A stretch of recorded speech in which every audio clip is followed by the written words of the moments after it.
A call, Mr. Phillips. Mr. Phillips. Okay, and you get information to try to learn about what you can do to put the gun or the other property on the system, the computer system. It's fair to say? So, as far as this cases, when most people call, they also advise them that if they don't have the serial number at that point in time, they can call the investigator that is handling the case to update with the serial numbers. And that's what you did? Yes. And when you received the information on State's Exhibit 12B, which you just looked at and compared to what was given to you, you put that information on a computer system, fair to say? Yes. And approximately 2 months later, we're talking about September 9th, 2013 from July 10th, 2013, so about 2 months later, there's a match.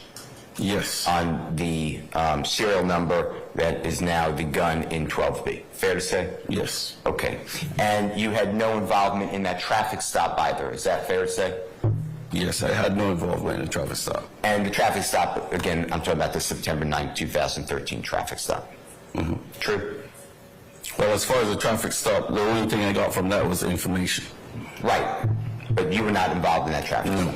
No. Okay. And you did nothing further in this matter? As far as the gun being recovered, what I did after that was basically call to find out if the prints that the officer said he took from the location, if they came back to get a match. Okay. But they didn't have any prints.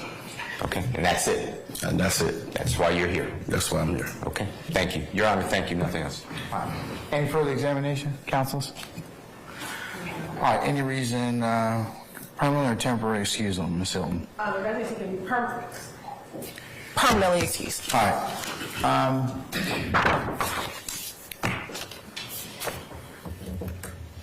Investigator Skeet, I'm going to permanently excuse you, the witness. You're free to go about your usual duties and avocation. Just don't discuss your testimony with anybody except the attorneys in this case, okay? Thank you, Your Honor. Thank you, sir.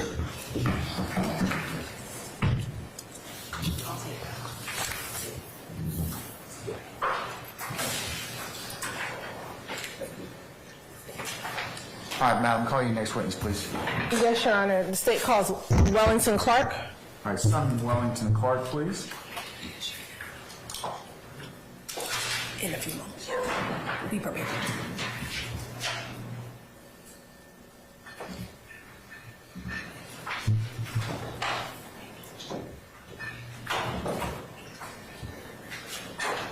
All right, Mr. Clark, good morning, sir.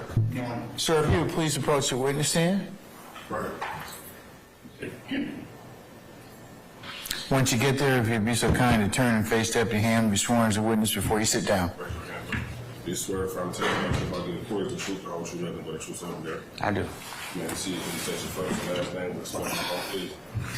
First name Wellington, Wellington. Last name Clark, Clarke. Good morning. How are you? I'm good, and yourself? I'm doing well. Where are you employed? The City of Atlanta Police Department. And how long have you been in the City of Atlanta Police Department? I guess about 20 years now. 20 years. And what is your current assignment? Currently, I work with the License and Permit Unit. Prior to working for licensing division, where were you? Oh, you want a rundown? Or? Yeah, just give me a quick rundown. All right, If you can remember it all. I went from crime scene to crime prevention. I went over to our VIC unit before I moved over to License and Permit. Now, are you a post-certified officer? Yeah. Are you a civilian employee with Yes. APD? Yeah. Tell the jurors, what do you do when you were a crime scene tech? When was that period of time? It's probably, I guess, somewhere from 2005, I think, all the way up to 2013 or somewhere, all around that, a little past that. Tell the jury, what do you do as a crime scene tech? What were your job duties and responsibilities? As a crime scene tech, your primary duty is to process crime scene, collect the evidence, package it, process it, or forwarded to GBI. When you were a crime scene tech, did you go out to every crime that was committed in the city of Atlanta or only some? Only some. How was a crime scene tech generally called out to a scene? Usually, well, we worked off what we call detective radio, and most of the specialized units work off detective radio, so whenever something would happen in the zone officer would come on to detective radio and then raise crime scene. And we're going to talk about generally, when you go to a crime scene, tell the jury a little bit about what happens once you actually arrive on the crime scene. Well, usually when you arrive at the crime scene, you start to pretty much visualize what are you looking at, what do you have to do, how are you going to process the scene. And when you say process, what do you mean? Well, as a crime scene, when you first get to the crime scene, we always say you looked at a crime scene, you take photograph, and you process as is before we start to alter it. And when you arrive on the scene, do you generally speak with anyone? Generally, you speak with the beat officer, or the investigator, whoever. And why is that? You just want to kind of get a brief idea of, why they call you, what is happening, who has already been in the crime scene. Do you get any direction from either the responding officer or the investigator as to what they're asking of your services? Yes.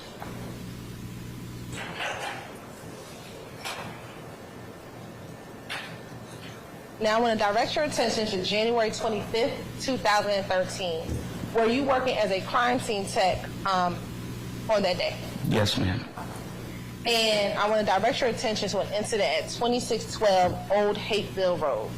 Did you have the occasion to respond to that location? Yes. And why, do you recall, I know there's been some time, why you were asked to respond to that location? From my report I read it, I think it was involving when I was officer.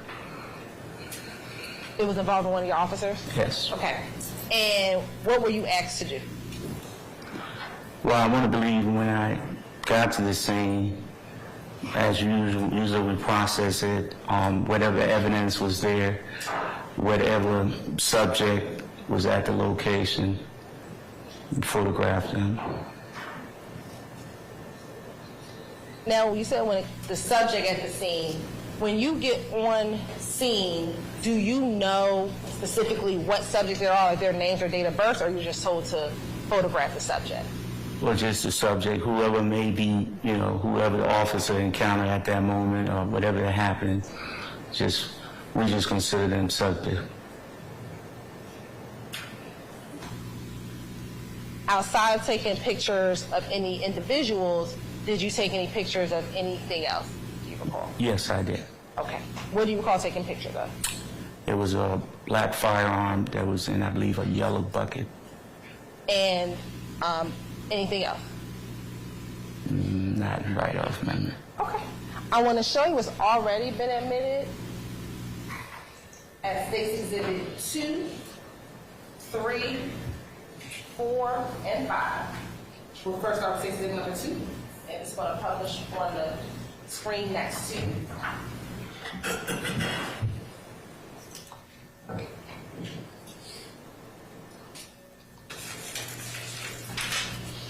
Looking at State's Exhibit number 2, do you recognize State's Exhibit number 2? Yes. And how do you recognize State's Exhibit number 2? That's the photograph that I took at the crime scene. Okay. And now we're going to go next to State's Exhibit number 3. What is that? That's what we call a close-up of the firearm. What's the purpose of taking that close-up picture? Well, we want to get any make, model, or any alteration, anything of that nature. I want to show you what's already been admitted. Oh, excuse me. Did you collect that gun? Yes, ma'am.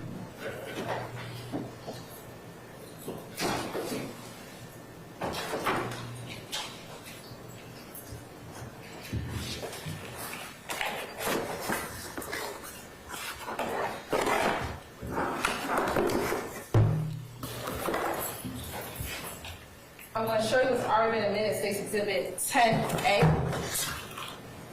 Looking at State's Exhibit 10A, is 10A the same gun that is in State's Exhibit 3A? Yes, it is. And that's the same gun you collected back in January 2013? Yes.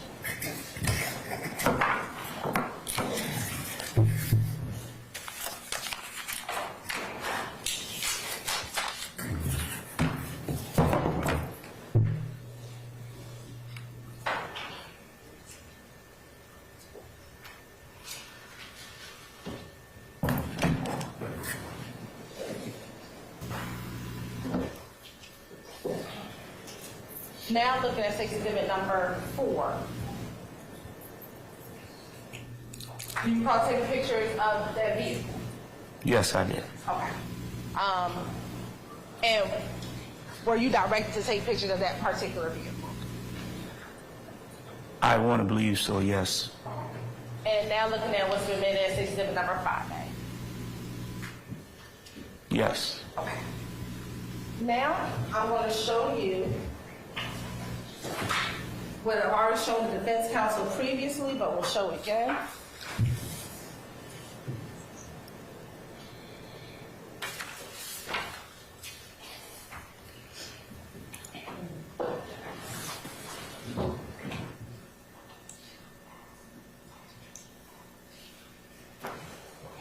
Thank you.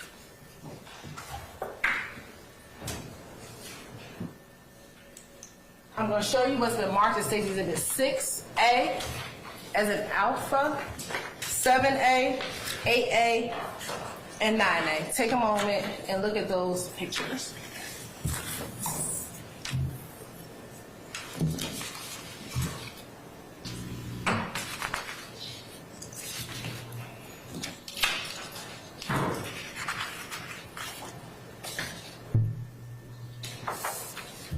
Do you recognize those pictures? Yes. How do you recognize them? Those are photos that I took at the crime scene. Okay. And were you directed to take a picture of those 4 individuals? Yes. And would those pictures fairly and accurately depict the individuals that you took pictures of them on January 25th, 2013? Yes, ma'am. Your Honor, this time state like attendant State's Exhibit 6A, 7A, 8A, and 9A into evidence. Any objection to any from 6A, 7A, 8A, or 9A? All right, hearing none. 6 alpha, 7 alpha, 8 alpha, 9 alpha are admitted and may be published as you see fit. Thank you, Your Honor.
Now, first thing I said to the 6A, do you recall, were you ever given the names of the individuals when you were taking pictures, or were you just told to take the pictures?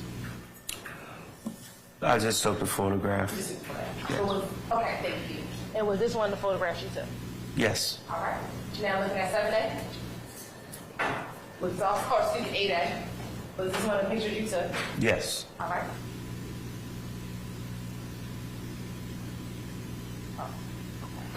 There might be a scrivener's error, so let's look at 8A Yes. and then 9A. Yes, ma'am. Okay. After you took the pictures and collected the evidence, did that include your involvement in the case? Yes. I have no further questions. Cross. All right, no cross? Okay, all right. May we permanently or temporarily excuse Mr. Clark? Permanently excused. All right, Mr. Clark, thank you for your patience with us, sir. I'm going to permanently excuse you as a witness. Don't discuss your testimony with anybody except the attorneys in this case, okay? Thank you, Your Honor. Thank you, sir.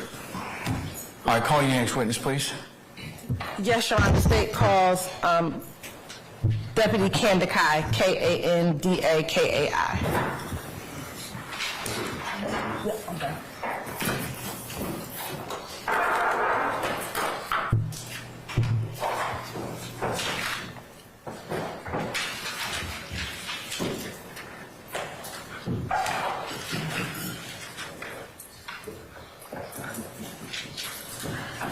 All right, Deputy Kandakai, sir, if you would please approach the witness stand. Once you get there, if you turn and face Sergeant Ingram as to be sworn as a witness before you sit down.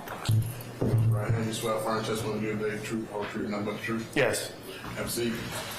State first and last name. First name Morris, Morris. Last name Kandakai, Kandakai.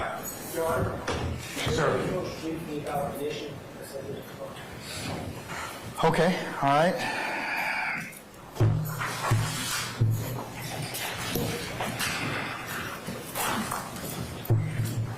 All right.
For the record, what we discussed has been addressed again.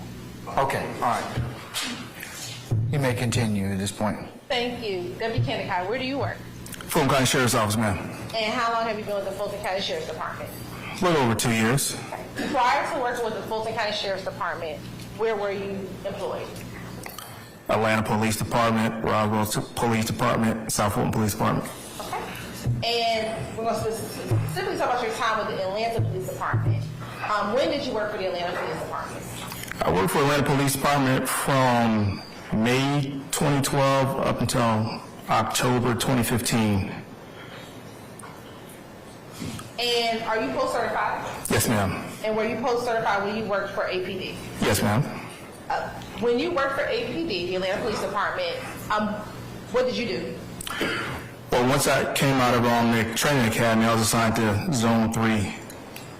And where is Zone 3? Zone 3 is in the southeast area of the city of Atlanta. What are some of the major roadways within Zone 3? You got Metropolitan, Cleveland Ave, Ralph David Abernathy, McDonough Boulevard, Lakewood, just to name a few. And what were some of your job duties and responsibilities in Zone 3? As a patrol officer, our primary role and responsibility was answering calls for service. If you had some downtime, you would try to be proactive and, deter crime through traffic stops or addressing 50 suspicious individuals and stuff like that. And when you're assigned to a zone, do you have a particular beat that you're assigned to? At first, you're not assigned a particular beat. When I first came to the zone, I was a roustabout. That just means whatever beat needed filling in for that day, I could be assigned to any beat. But after a while in the zone, I did get assigned to a certain beat, which was 308, the area of Thomasville Heights. And when I say beat, what is beat? Beat is just a particular area of responsibility that officer is responsible for in their shift, answering calls or doing anything that may arise on that area. Now, as a patrol officer, did you have a partner? We weren't necessarily assigned partners. Sometimes we ride two to a vehicle if we were short on vehicles or if he was training someone.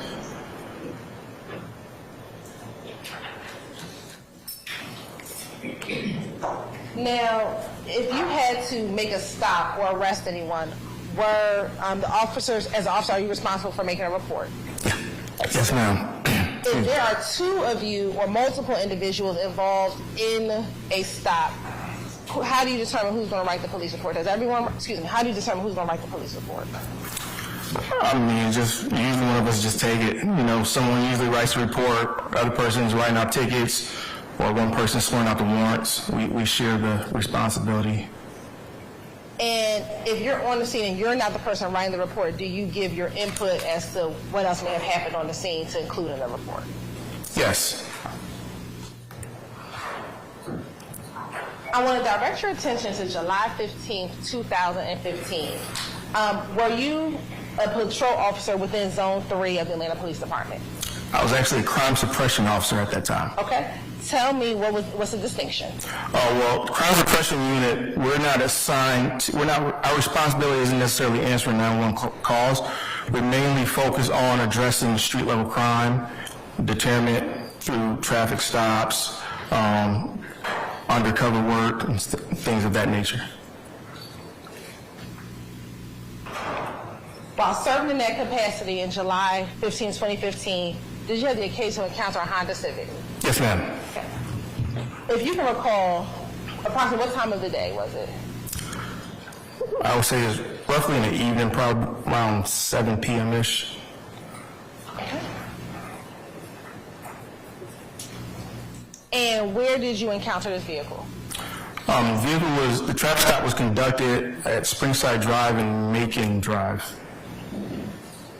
And in relation to any of the thoroughfares that we talked about earlier, specifically Cleveland Avenue, how far is that location from Cleveland Avenue? Well, that intersection of Macon and Springside, it's about a quarter mile south from the intersection of Macon and Cleveland.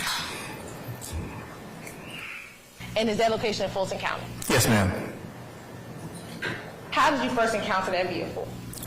Well, we encountered that vehicle because of the traffic violation. Okay. What was the traffic violation? It failed to stop at the stop sign at Springside Drive in Macon. And where were you? Were you in a patrol car? Yes, ma'am. Were you with anyone else? Yes, I was with Officer Ledesma. Okay. Where was the patrol car in relation to, so that you could observe this traffic violation? We were behind the vehicle. And were you in a fully marked vehicle? Yes, ma'am.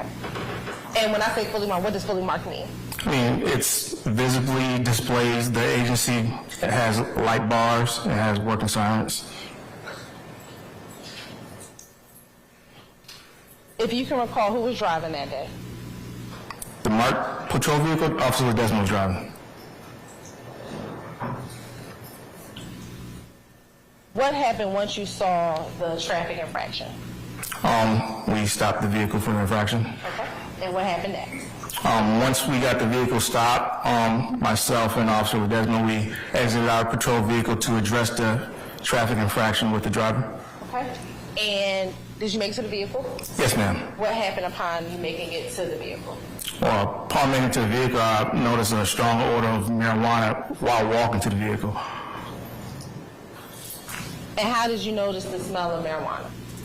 I smelled the odor of marijuana. How did you notice it was the smell of marijuana? I was exposed to a controlled burn at Atlanta Police Academy.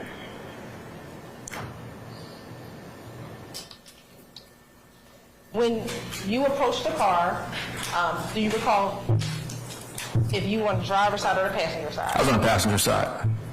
And where was Officer Ledesma? He approached the driver's side. What happened once you all approached the vehicle? Once I observed the odor of marijuana, I told Officer Ledesma about that, and then he addressed it with the driver.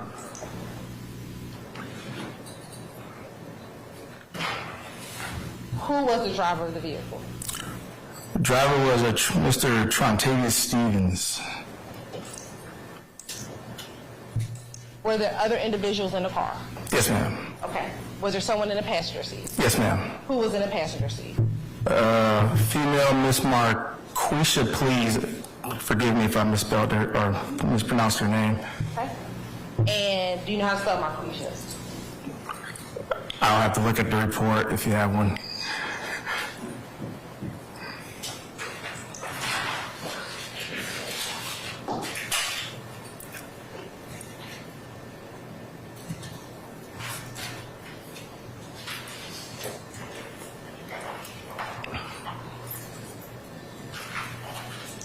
You have permission to approach? You may have. I'm going to show you what's been marked for identification. Stacey Exhibit number 67 first. Do you recognize this? 67? Yes, ma'am. What is it?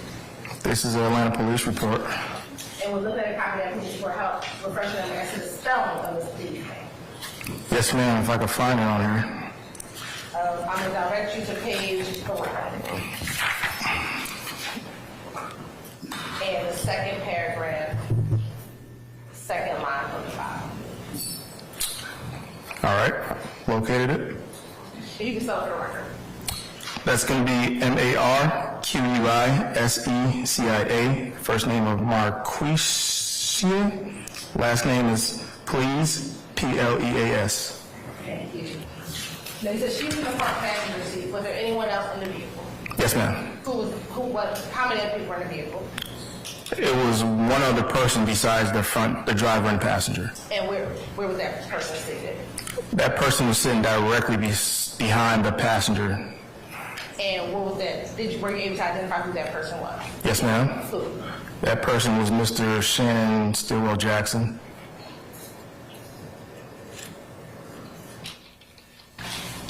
Once you all were able to identify the people in the car, what happened next? Due to the odor of marijuana, we removed all occupants from the vehicle and began a probable cause search.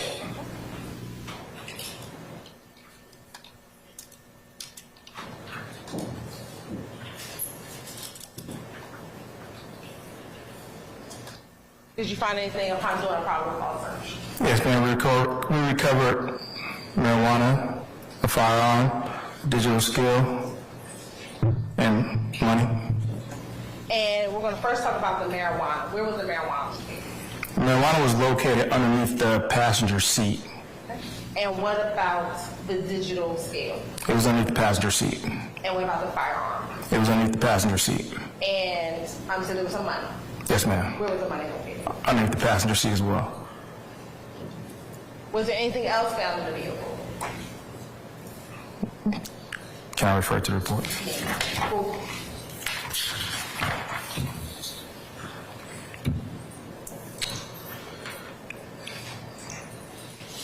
I did mention the digital scale, correct? Yes, you did. I believe that some of the contents was inside a tan bag as well. Were there any prescribed pills found in it? Yes, there were. Who were the pills? What type of prescribed pills were they? I believe they were hydrocodone. And who were they prescribed to? The front passenger, Miss Please. As it relates to the firearm, was there anything remarkable about the firearm? Yes, the serial number was scratched off and altered.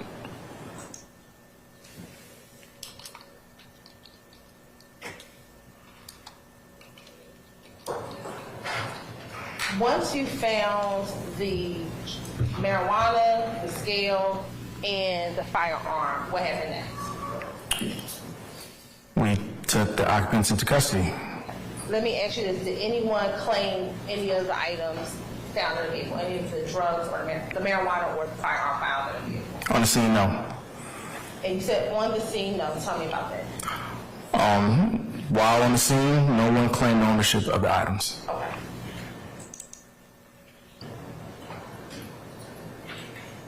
Did someone try to claim it later on? Yes, once paperwork was done and completed, someone did try to claim it. Okay, and who was that?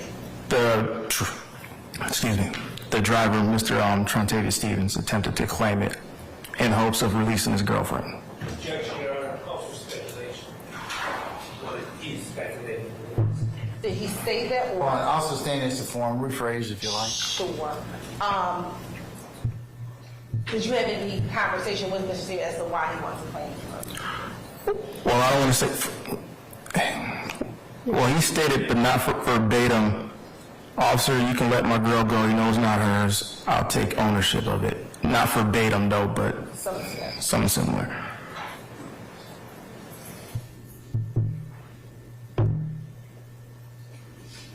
Now, so that you ended up arresting everyone initially. Yes, ma'am. Okay. When did you have that conversation with Mr. Stevens? That was after warrants were signed and paperwork was completed. Was that still on the scene or back or somewhere else? That was at the precinct at that point. As it related to Miss Please, what did you take out warrants for? She was charged with possession of a firearm, during the commission of a felony, possession of marijuana with intent to distribute. I believe that may have been all. As it relates to Mr. Stevens, what was he charged with? He was charged with a similar marijuana charge and the firearm charge, as well as possession of a firearm by a convicted felon and traffic infraction as well, the stop sign. And he didn't have his license on his person as well.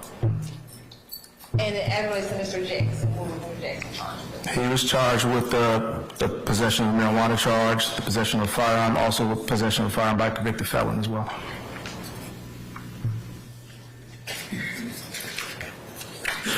Now, as it relates to the firearm, were there any notifications made to any other agencies as it relates to the firearm? My sergeant at the time, Sergeant Medina, advised he was going to notify the ATF, alcohol, tobacco, and firearm, reference to the firearm, because it was, like I said, the serial number was scratched off.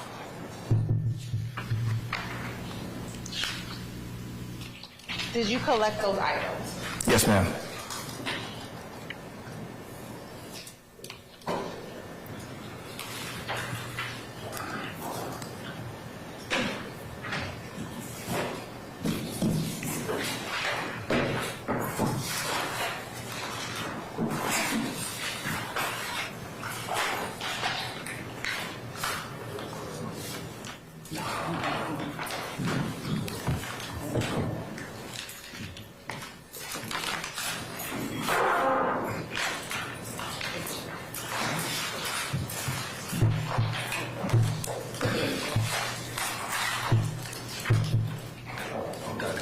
And then the firearm.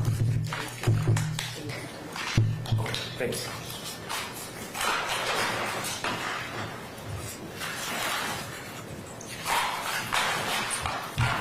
Permission to approach, Your Honor? You may now.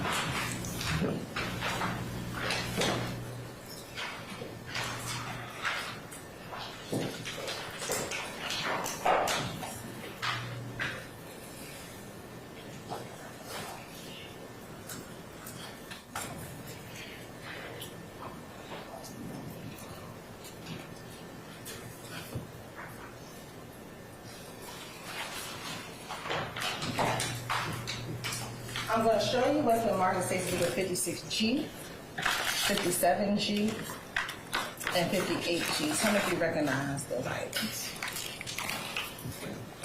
Am I able to? Yeah.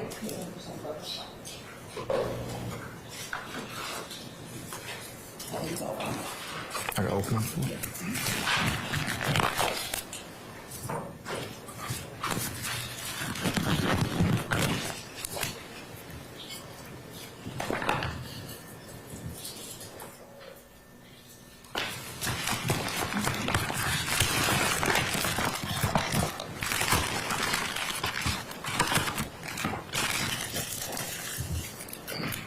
This first one, what is 58G, I believe? It's 2 glass jars that was recovered inside the vehicle.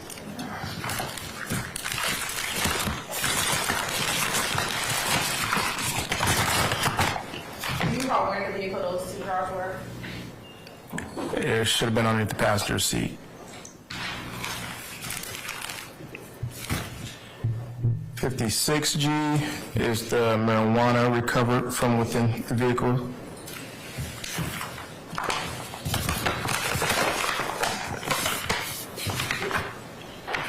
57G is the tan cloth bag that the marijuana and some of the items was inside that was recovered underneath the passenger seat of the vehicle as well.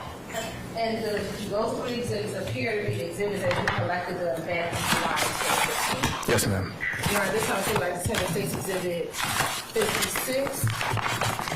56G, 57G, and 58G into evidence. Any objection? No objection, Your Honor.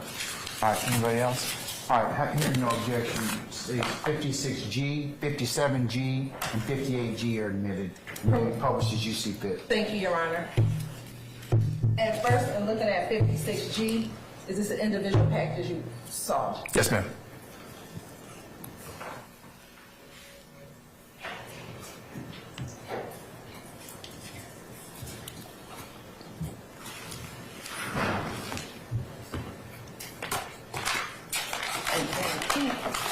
Were they all inside this bag? Yes, ma'am.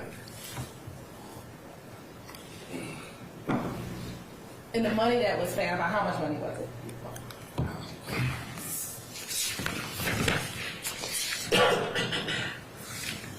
It was $19 in cash in different denominations. And was that found in this bag as well? I believe so.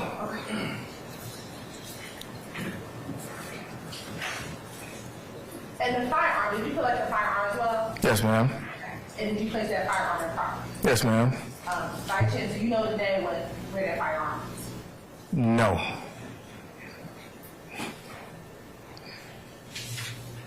After collecting this evidence and taking out the arrest warrant, did that conclude your involvement as relates to this case on that day? Yes, ma'am. All right. Now, I want to talk to you specifically about the Zone 3 or Cleveland Avenue area. While you were on patrol or working that area, either as a patrol officer or a crime suppression unit officer, were you aware of any gang activity in that community? Yeah, we were, we learned about general gang activity or gangs that may be operating in that area, but as far as being a gang investigator, specifically targeting gangs or individuals, that wasn't me. That wasn't, but you were aware of the gang activity? Yeah, we were aware of some gangs that may have been operating in that area. Sure. And specifically, what gangs were you aware they were operating in Cleveland Avenue area? Basis.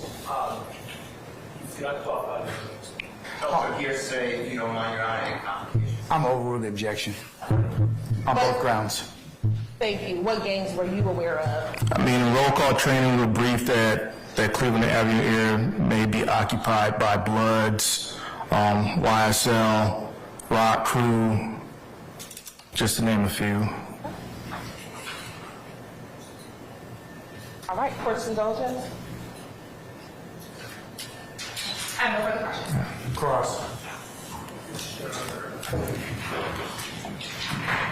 All right, Ms. Sharp, go ahead whenever you're ready, sir. Thank you, Your Honor.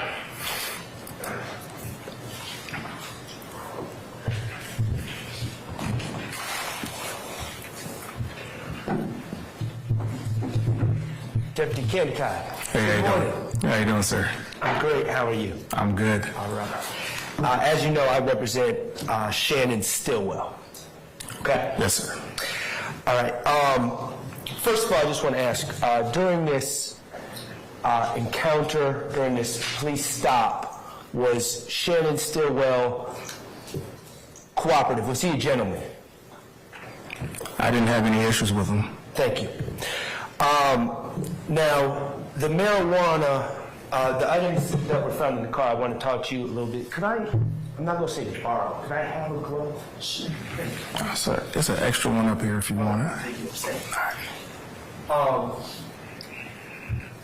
We're talking about pills that were in a pill bottle, correct? Yes. Prescribed to Marquisha Please. Yes. And Marquisha Please, you learned, was the girlfriend of Trontavia Stevens. Yes. Okay. And the pills that were prescribed to Marquisha Please were in this brown sack, correct? I believe so. Okay. Also in this brown sack was the marijuana in the glass jars, correct? Yes. Okay. And the money was also in this brown sack, correct? Yes. All under the front passenger seat. Passenger seat. Gotcha. Under the passenger seat. Yes. Yes. Okay. Now the firearm, do you recall, and I understand this is, we're talking about 8 years ago. Do you recall if the firearm was in this bag or not? I can't recall if it was in the bag, but I know it was underneath the seat as well. Okay, it was underneath the seat. You're not sure if it was in the same bag as the pills that were prescribed to Trontavia Stevens' girlfriend? No.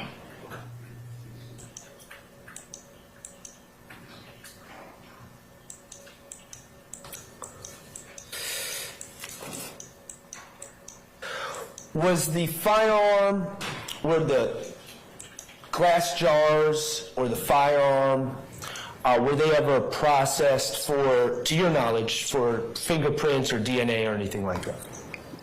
To my knowledge, I'm not aware. Once we place it in property, the property officers, they handle that. Okay.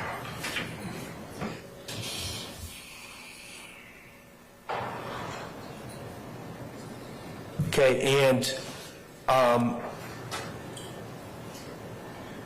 just so we're clear, Trontavia Stevens, you made the decision. Were you in charge of what to charge and who to charge? I was a charging officer, yes. Along with Officer Ledesma? Is that Yes. fair to say you consulted with each other? Yes. Okay, and you made the decision to charge all three individuals in the car with the gun and the drugs? Yes. Okay, and to be clear, the car, the Civic, it was a Civic, correct?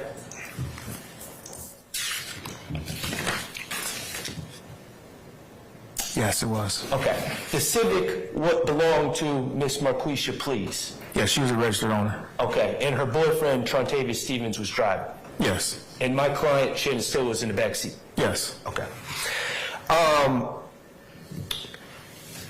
Regarding Mr. Stevens, you recognized him from a previous incident a couple weeks before this incident, correct? Yes. In that incident, you were serving backup to Officer Law and Officer Collins in their arrest, correct? Yes. And that arrest was of Trontavia Stevens Yes, I believe so. for drug charges. I believe so. Okay.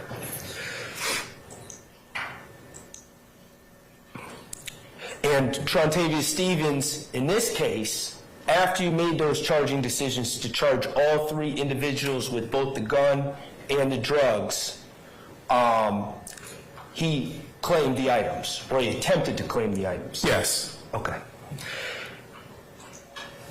In the search of the car, you took part in the search of the car? Yes. Okay, in the search of the car, did you note any gang-related paraphernalia or anything inside the car? No, I didn't document any gang paraphernalia. Okay.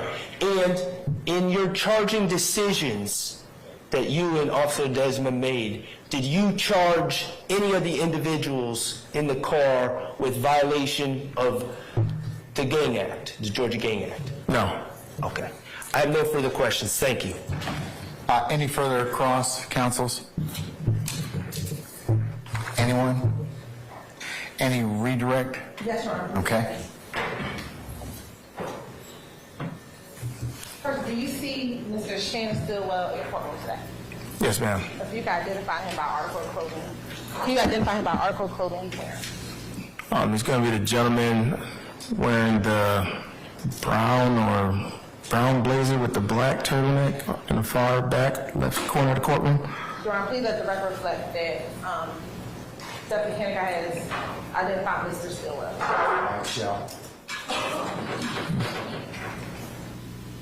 About the gun, were you ever able to run it to determine if it was stolen or not? I was not able to. The serial number was scratched off. And would there have been a general practice to run it if the serial number was not obliterated? Yes, ma'am. Where you found the drugs, you said it was under the passenger seat. Yes. Was it close to the front passenger seat, the back passenger seat, the middle, or do you remember? It was just underneath the passenger seat. And where Mr. Stillwell was sitting, where was he sitting at inside of the car? Directly behind the passenger seat. In his position, could he have access to where you found the drugs? Yes.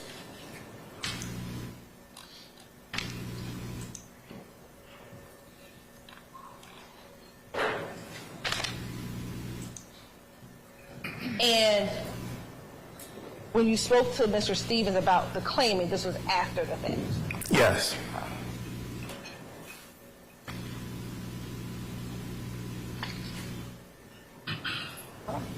No further questions.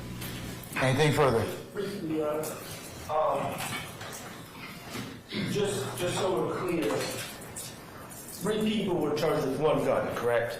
Yes. Okay, and the location where ultimately the stop took place was at Trontavia Stevens' grandmother's house, correct? Well, the violation occurred at Macon and Springside, but the final stop of the vehicle was at his grandmother's house. And how far was that from the spot of the violation? Could have been 4 or 5 houses down from it. Okay, thank you. Anything further? Actually, yes, Judge. Just a couple questions if I can. Deputy Candice, I heard you, a little while ago, you identified Shannon Stillwell in the court. You don't see Trontavia Stevens, do you? No, sir. Okay. $19 was how much was recovered from the car? 19 bucks? Yes. That was in the same bag, right, with the marijuana and the pills prescribed with please? Yes, I believe so. And the marijuana was, what, like a misdemeanor amount of marijuana, is that right? No, with the way it was baggaged and with the money and the scale, it was felony amount of marijuana. The amount, the weight was how much? Approximately 16 grams, but due to it being bagged in individual plastic baggies, the digital scale and the currency that was consistent with intent to distribute. Right. Which made it a felony. Yeah, that was my question. My question was the amount. The amount of marijuana was what, 16 grams? Yes. It's less than an ounce, right? It's less than an ounce, yes. Okay, got you. Less than an ounce of marijuana is a misdemeanor amount of marijuana. By itself, yes. Okay, got you. And the money that you're talking about that you say went to your consideration was 19 bucks. Yes. Okay. I heard you say something earlier at the beginning. This stop came about as a result of a traffic violation, right? Yes. You weren't called to the scene saying that anybody was doing anything, right? No. You weren't called to the scene because you suspected anybody was about to engage in any sort of racketeering activity or anything like that, did you? Objection, Your Honor. I'll sustain the objection. All right. You stopped the car because you were patrolling, and lo and behold, it's a red light violation, and bam, that gave you authority to stop the car. Stop sign violation. Stop sign, red light, stop sign. Okay, traffic infraction is what you referred. Yes, sir. Okay, got you. And then we go from there to, I think you said, what, smell of marijuana? Yes, sir. And search of the car, you find the stuff, and everyone gets arrested, right? Yes, sir. And then later on, Stevens tells you something to the effect of, you don't remember exactly, you can let my girlfriend go. You know it ain't hers. It's my stuff. He said something like that, right? Yeah, to that effect, yes. Well, three of them still went to jail, all right? Paperwork was already completed. And once the paperwork's done, they go to jail.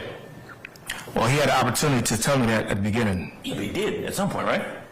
After the fact that the warrants were signed and the judges were notified and we was en route to the jail. Right. So regardless of what you found out after that, paperwork's done, they go to jail.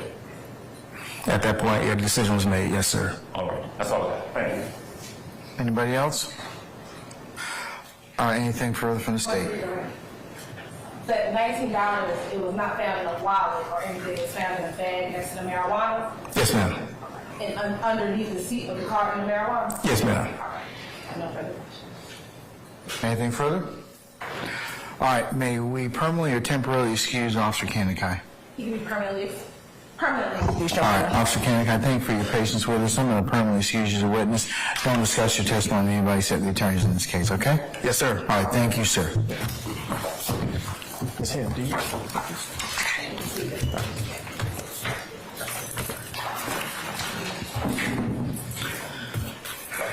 All right, ladies and gentlemen, it's almost the noontime hour. How about some lunch? How about a stretch break and some lunch? Okay, all right. Let's go ahead and plan on coming back for 1 o'clock, and we'll go ahead and get started at that point in time. We'll see where the afternoon leads us at that point. Remember, the admonitions that the court has given you, you're still bound by them. If you should decide to step outside your headquarters, leave your notepads in the basket and come on back ready and prepared for 1 o'clock, okay? All right, anything from me? Okay, all right, unless we have anything, ladies and gentlemen, enjoy your lunch. We'll see you at 1 o'clock. All rise.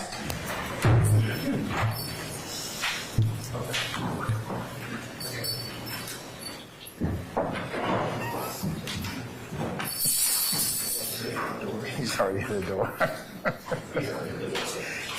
It's like I'm waiting on you. Come on here.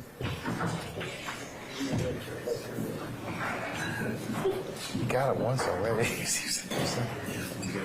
Yeah.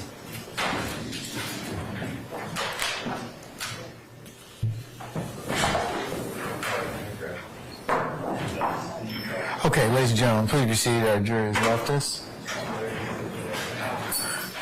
All right, counsels, we'll go ahead and be in recess until 1 o'clock, and I'll see you then, okay? All right, we're in recess.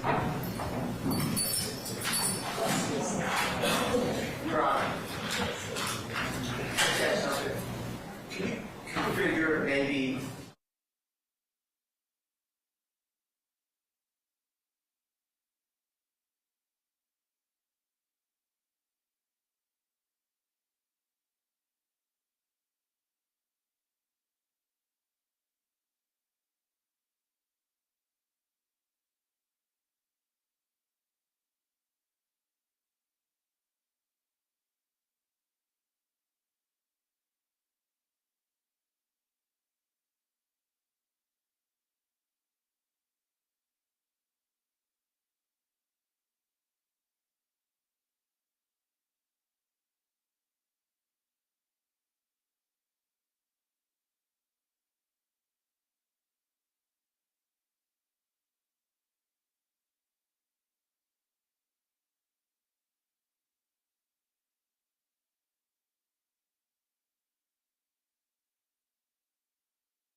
Back from lunch. Yes, sir. All the juries are present at the county board. Thank you. Can you bring up one matter? Okay, what is it?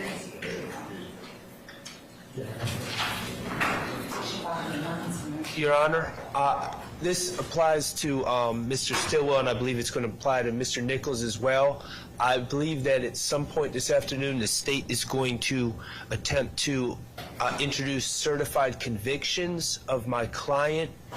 He pled guilty under Alford case, the Alford case, Alford v. North Carolina, and, well, I should say North Carolina v. Alford, and I'm going to ask the court to instruct the jury as to what an Alford plea is actually is, because it's not an admission of guilt, and I believe that's important for the jurors to know. And I have a proposed instruction that I can email to Your Honor and the state, but it's from Skinner v. State, 297 Georgia Appeals 828. That's a 2009 case, and it was just reiterated in McCallum, MCCALLUM v. State, and that's A23A 1174. Also 2023 Georgia App Lexus 511 is a brand new case. And if Your Honor would like me to read what it says, I can, or I can just email it. How do you spell McCallum? MCCALLUM. And give me the advance, or they should say advance sheet citation. It's A what? 23. A23 is 23A? Yes. 23A. 1174. All right.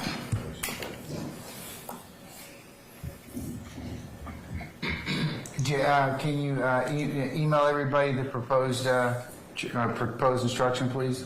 Yes. All right, do that now.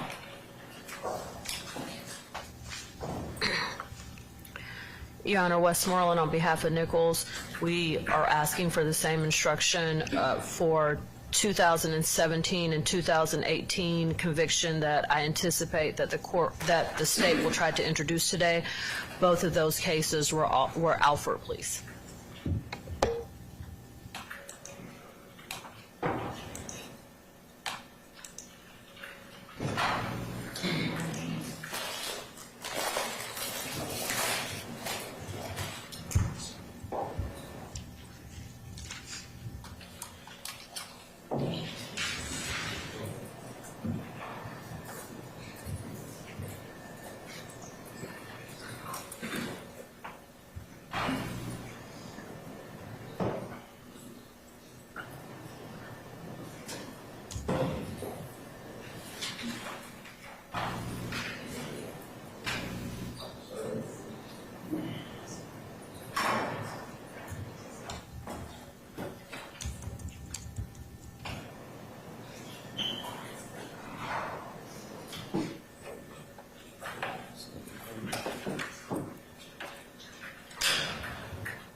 Ms. Hill.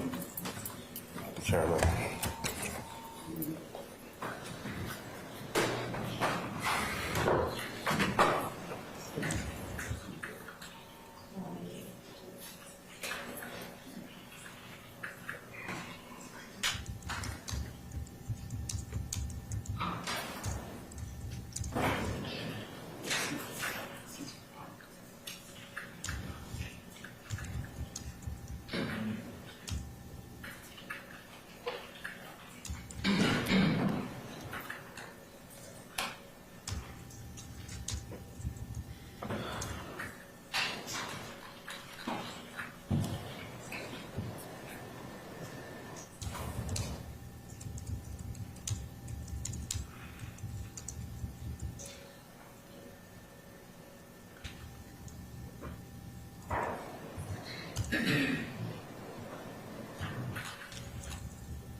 Mr. Shard, have you sent that to the court already?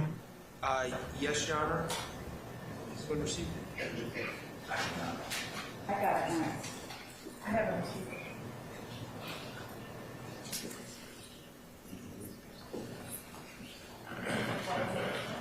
Got it?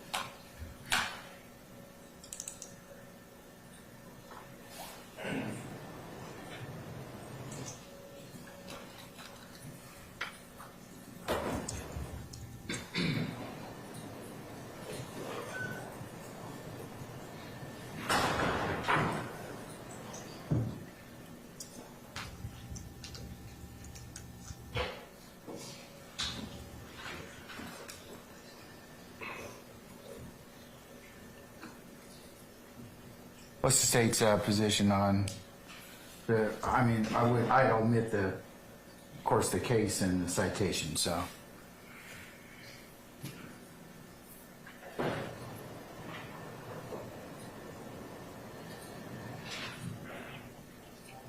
That's fine. Less the North Carolina. Yeah, I would, if I give it, it would be the trial court may accept a guilty plea from a defendant who claims innocence if the defendant has intelligently concluded that it is in his best interest to plead guilty, and the court has inquired into the factual basis for the plea and sought to resolve the conflict between the plea and the claim of innocence. Yes. All right, Mr. Shard, I'm just going to remind you, and I'm going to remind Ms. Westmoreland. If you ask about this in any witness, it is a form of a guilty plea, and it will be recorded as such. That's not in here. I'm not going to give that. But if you open the door as to it, it's going to be, I'm going to include that. Yes, Your Honor. Okay? Both of you understand that? Yes, Your Honor. Ms. Westmoreland? Yes. Okay, I just wanted y'all to make sure. Okay.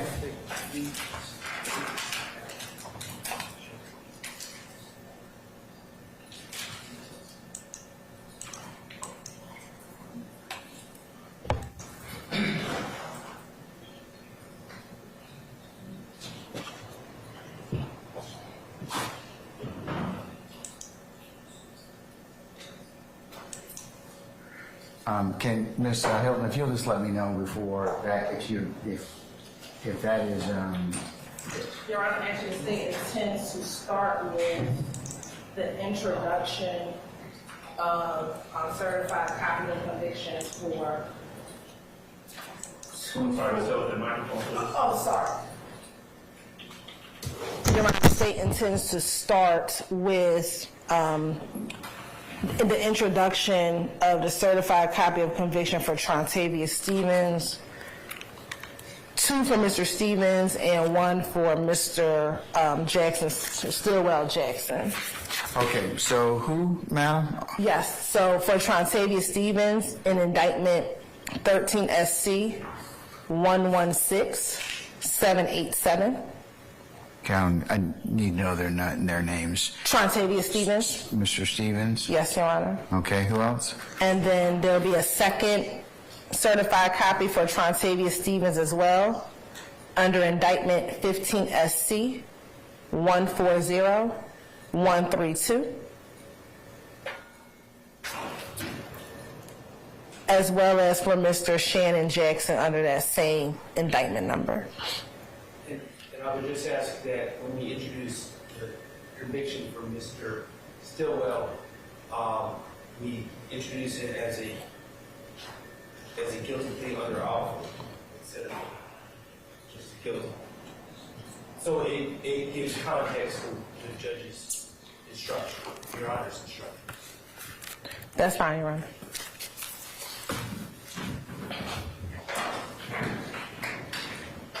Okay, I'll start off with that, and I'll tell them words to this effect, ladies and gentlemen, you're about to receive evidence in regards to some prior convictions. And I'll just put the trial court may accept a guilty plea, and I'll just include that from there.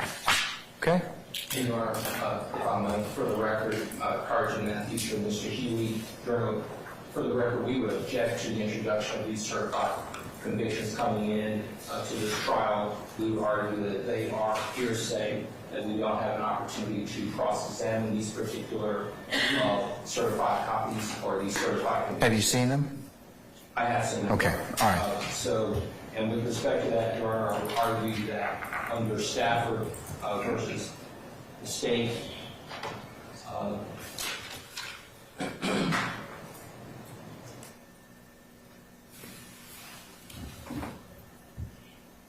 that's going to be 312 Georgia 811 2021 case, and we would argue to the court that What's the citation again? You said what? 312 Georgia 811, and where it talks about hearsay statements that implicate a co-conspirator but do not advance the object of the conspiracy, such as statements that merely spill the beans about the conspiracy, are not admissible. So we argue that it's a Sixth Amendment confrontation clause issue as well, and on that basis, Your Honor, we would object to these convictions coming in at this trial.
Say you want to be heard on any of the issue before I rule? Yes, Your Honor. I believe the Stafford. The Stafford case, Your Honor, is talking about co-conspirator statements. This isn't a statement. This is a certified copy of Mr. Stevens' conviction in this case, which is proof of the underlying crimes, which is a part of the overall RICO conspiracy, Your Honor. So I don't believe that Stafford applies in this case and in this instance, Your Honor.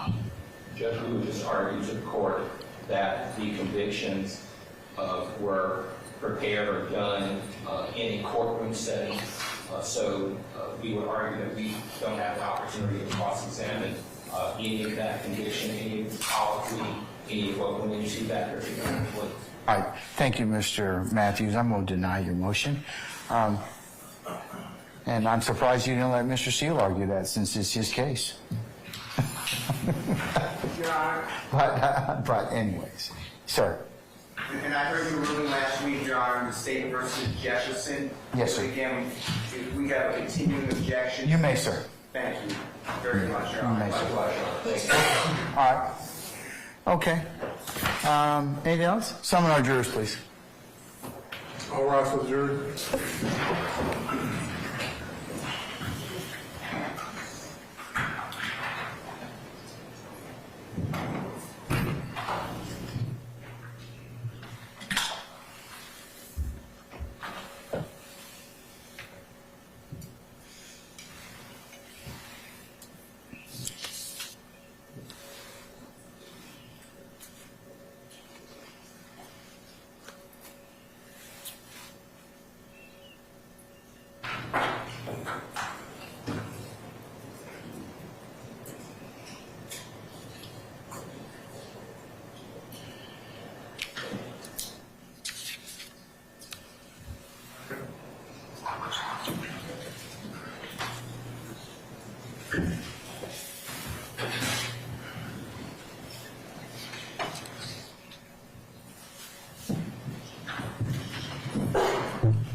Ladies and gentlemen, please be seated.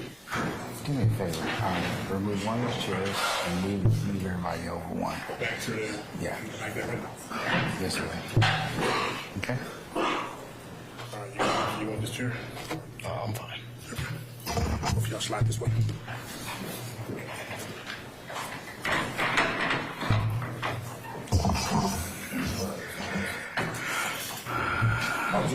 All right, thank you, Sergeant Ingram. All right, ladies and gentlemen, have a good lunch? Yes. All right, excellent. Okay, ladies and gentlemen, you are about to receive some certified convictions in evidence. A trial court, I'm just going to give you a preliminary instruction as to how you should consider those. I'm going to give you this instruction now, and I'll give you some more fuller. I'll give you a fuller instruction at the end of the trial, when I charge you formally on the law you shall apply to the facts and the evidence as you determine them to be. A trial court may accept a guilty plea from a defendant who claims innocence if the defendant has intelligently concluded that it is in his best interest to plead guilty, and the court has inquired into the factual basis for the plea and sought to resolve the conflict between the plea and the claim of innocence. Call your next witness. Thank you, Your Honor. At this time, Your Honor, the state would like to enter State's Exhibit 11A pursuant to 24-9-901 subsection 1, which is a certified copy of the conviction of Trontavious Stevens in case number 13SC 116787, where he pled guilty to aggravated assault with a deadly weapon and possession of a firearm during the commission of a felony. This is State's 11A, is that correct? 11A, yes, Your Honor. You saying it was an offered plea, is that correct? This was not an offered plea, Your Honor. Okay, all right. He received 10 years to serve 60 days commuted time served. His balance was on probation.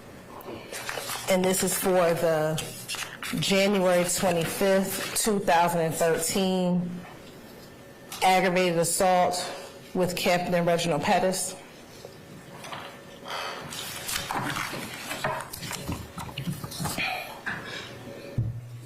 And that's my conclusion for State's Exhibit 11A that we'd like to tender as a self-authenticating document. All right, any further objection as to 11A? May we approach briefly?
Thank you.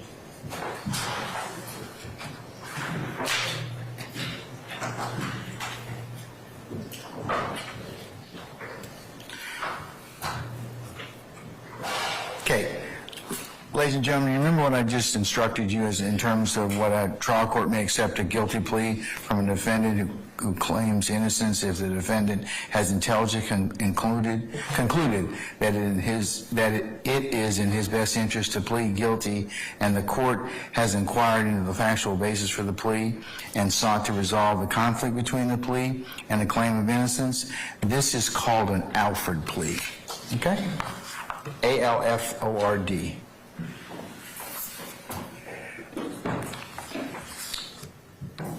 May I continue, Your Honor? Yes, you may. States 11. Any further objections, States 11A? No. Okay, States 11A is admitted.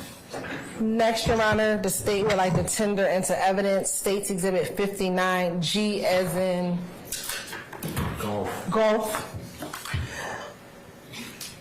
This is under case number, 15 SC 140132 for Mr. Trontavious Stevens, where he pled guilty to possession of marijuana with intent to distribute, criminal use of an article with altered ID mark, possession of a firearm during the commission of a felony, possession of a firearm by a convicted felon, failure to obtain stop sign, failure to have license on his person. He pled on the 10th day of March of 2016 before the Honorable Judge Henry Newkirk. He received 20 years to serve 10 years commuted to time served, balanced on probation. And that was for the incident involving the stop with the marijuana on July 15, 2015. We would like to tender this again pursuant to, as a self-authenticating document pursuant to 249-901, subsection 1. Subsection what now? 1.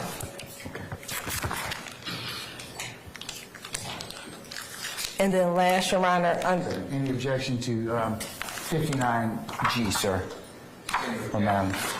Okay, all right.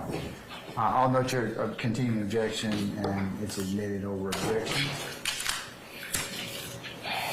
And last, for this particular portion, Your Honor, we have under the same indictment number, 15 SC 140132, the certified copy of the conviction involving Mr. Shannon Jackson, where he pled guilty under Alford to possession of marijuana with intent to distribute, criminal use of an article with altered ID mark, possession of a firearm during the commission of a felony, and possession of a firearm by a convicted felon, where he received 10 years to serve 3 years, balance on probation.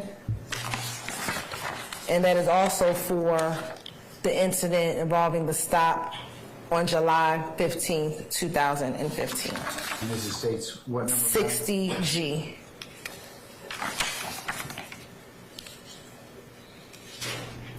Any further objection to 60G? That otherwise hasn't been made already? No. Okay, so I'll note your objection. 60G will be admitted. Thank you, Your Honor. And we're ready for our next witness. All right, call your next witness, please, madam. Your Honor, State Hall Sergeant Carlos Maldonado.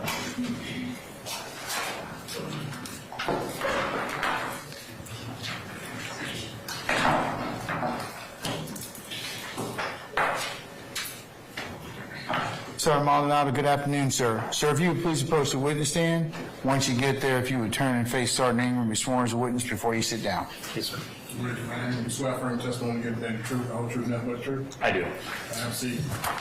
State and spell your first and last name for the courts now to the mic. Sure.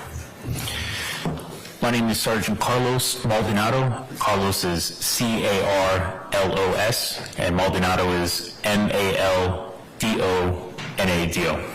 And Sergeant Maldonado, where are you employed? I'm employed at the City of Atlanta Police Department And how long have you been with the City of Atlanta Police Department? for 11 years. Where are you currently assigned? I'm currently assigned to the aggravated assault unit as a supervisor and as a federal task force officer with the Bureau of Alcohol, Tobacco, Firearms, and Explosives. And how long have you been assigned to this unit? Been with this unit since the summer of 2022. If you can briefly tell the jury about your work history with being in the police department. Sure. I was a graduate from Academy, and I was assigned to Zone 4, which encompasses the southwest section of the city of Atlanta, all the way from the West End neighborhood of Atlanta to Kim Creek Parkway, pretty much the extreme boundaries of that zone. I was a patrol officer on evening watch, which is pretty much the middle of the day from 3 o'clock in the afternoon till at that point in time it was midnight.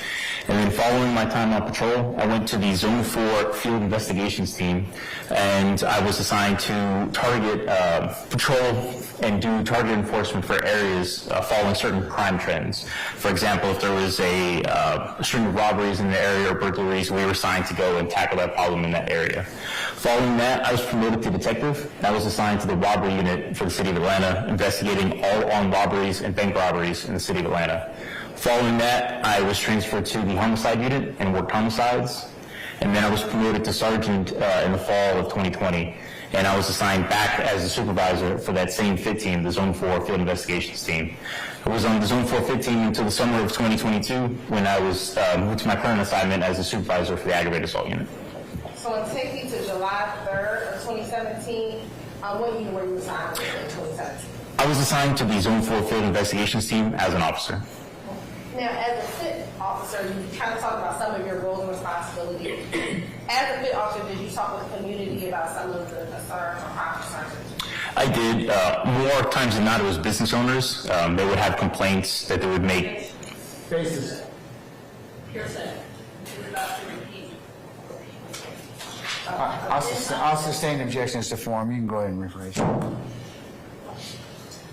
Would you speak with community members? I would. Okay. And was it about crime? Yes. And what were you talked generally about what the 15, what were some of your job duties and responsibilities? Sure.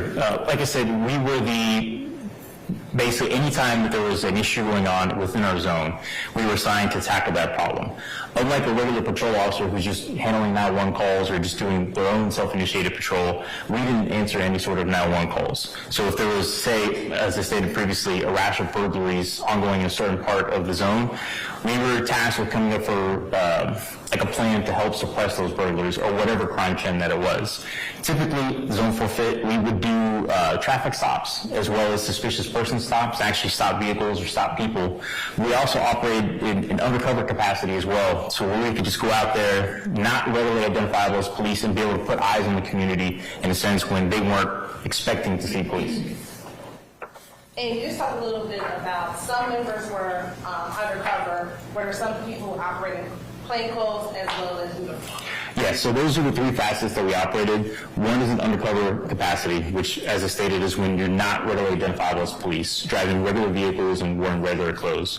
We also operated in a plainclothes capacity, which is where we're not wearing a uniform, but we are readily identifiable as police. In this case, the typical fashion that we address is wearing a vest that was clearly marked as police on the front and the back. And so if you were to see me, you would readily identify me as a police officer. And then, of course, the uniform capacity, which is the standard image you have of a police officer at patrol wearing a full marked uniform and operating in a marked vehicle.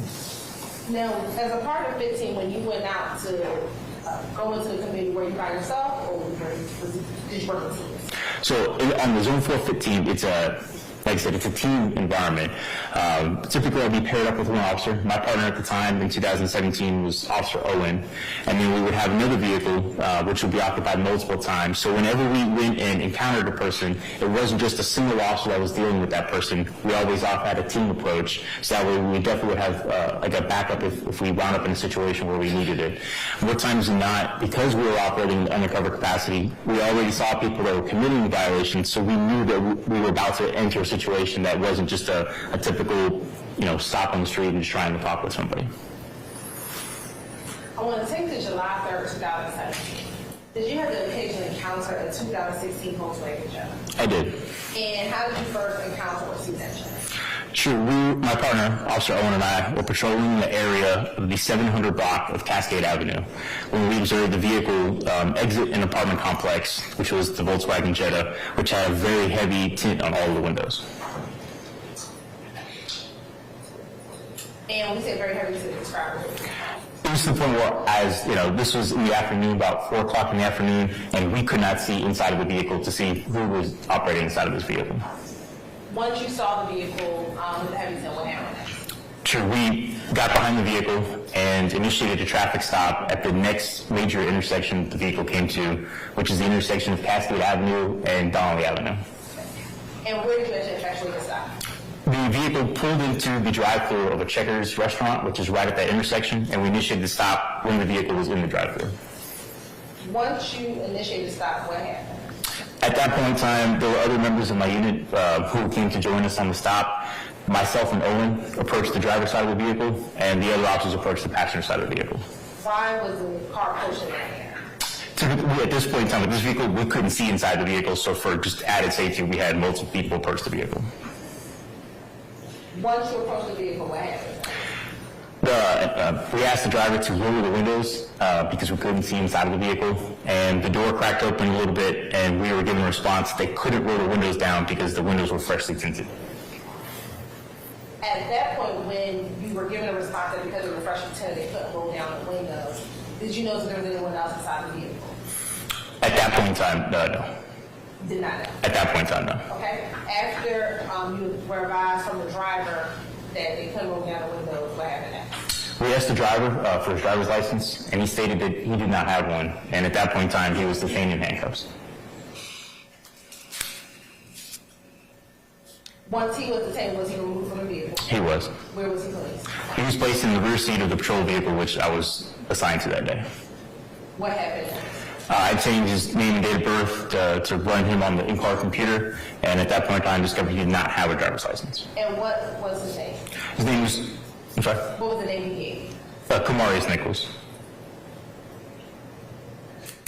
Once you ran, he came back unlicensed. What happened next? I had stepped out of the vehicle, and at that point in time, I was told by another member of my team, Officer Chisholm, that we had received consent to search the vehicle.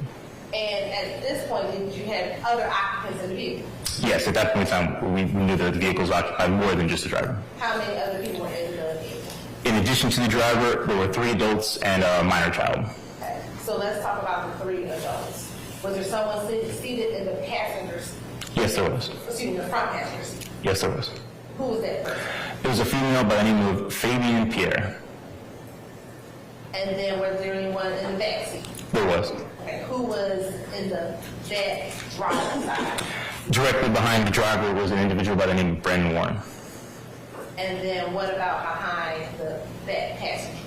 It was an individual by the name of Norman Harris. And then where was the minor child?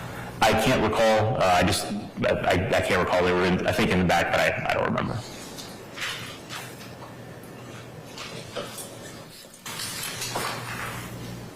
What happened once you all received consent to search the vehicle? Myself and other members of the team proceeded to search the vehicle. And what, if anything, did you find? Sure. In the center console, we located a bag of suspected powder MDMA. We also found a pill bottle which contained 6 suspected pills of what's known as alprazolam. It goes by the brand name of Xanax, and a single suspected pill of ecstasy. Next to the pill bottle, there were several other glassine baggies, which are commonly used to in narcotic sales. Faces. Overruled. Which are commonly used to, you would place narcotics in the bag and then distribute them when you sell them. In addition to that, a loaded 9mm handgun was located underneath the driver's seat. And I know you just said that, can you say again, where were the suspected drugs or narcotics? We were in the center console.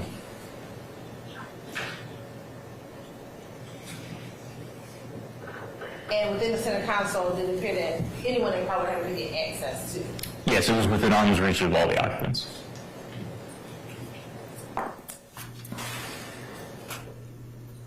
Now, I know you said you received consent. Was that from the driver? Was that from the owner of the vehicle? It was. Basis. Hearsay in violation of confidentiality. cause for the Georgia confrontation clause or the United States confrontation clause. He did not receive this. I'll overrule the objection, note your objection, continue objection for the record, madam. And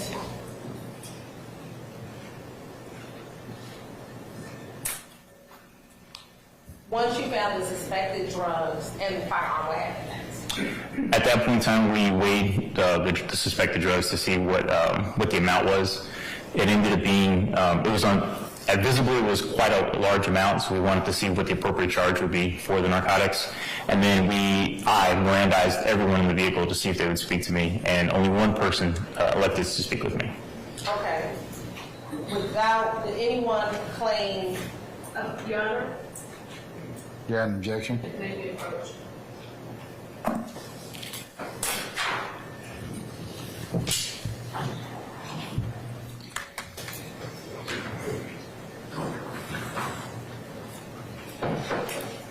All right, talk radio.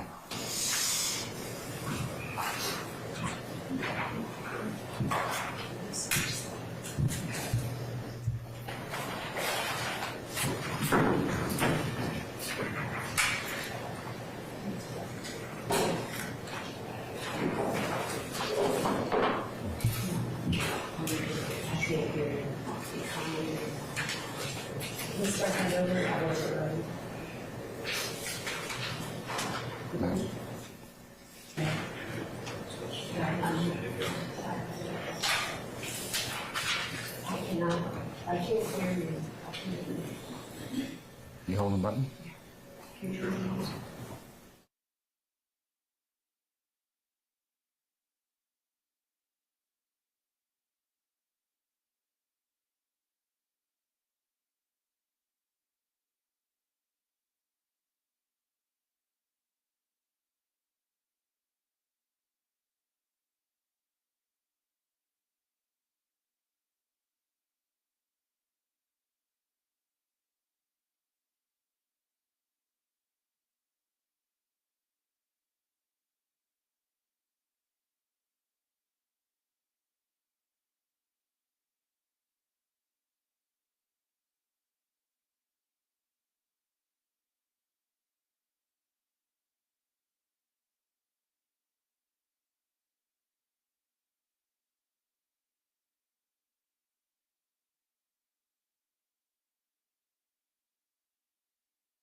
You want to advise your officer not to say anything else about any of this?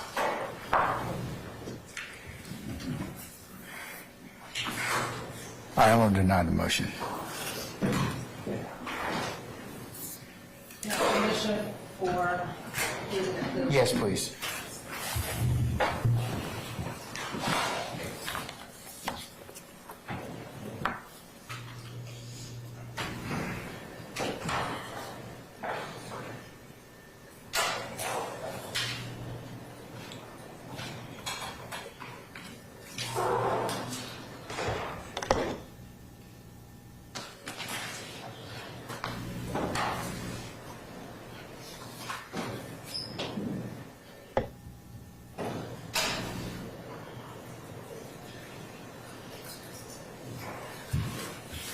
Honor, may I preserve my motion?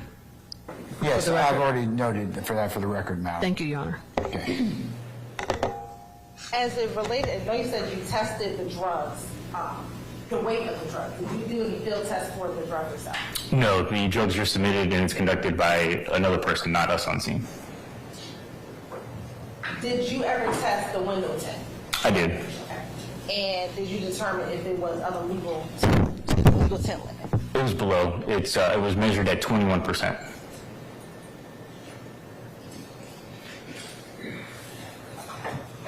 And on that evening, was anyone arrested? Yes. Okay. Who? All the occupants of the vehicle.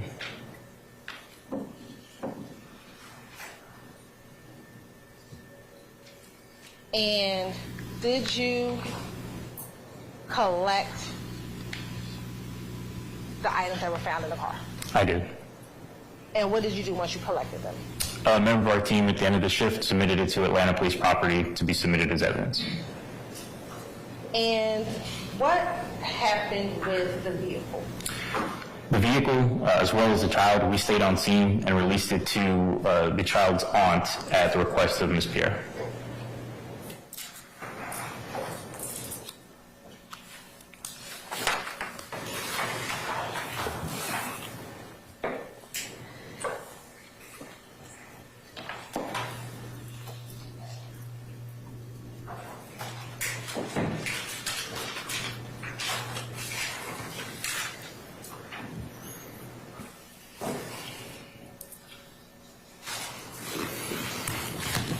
Now, permission to approach? Yes. I'm first showing you what's been marked as 61, 62, and 63H. Tell me if you recognize 61, 62, and 63H.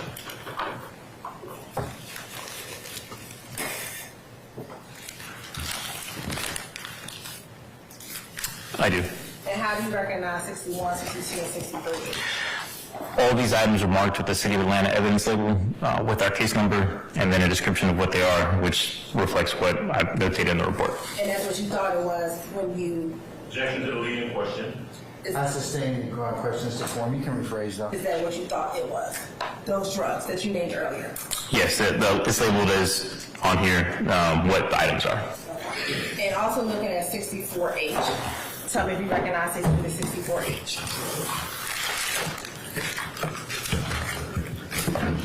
Yes, I do.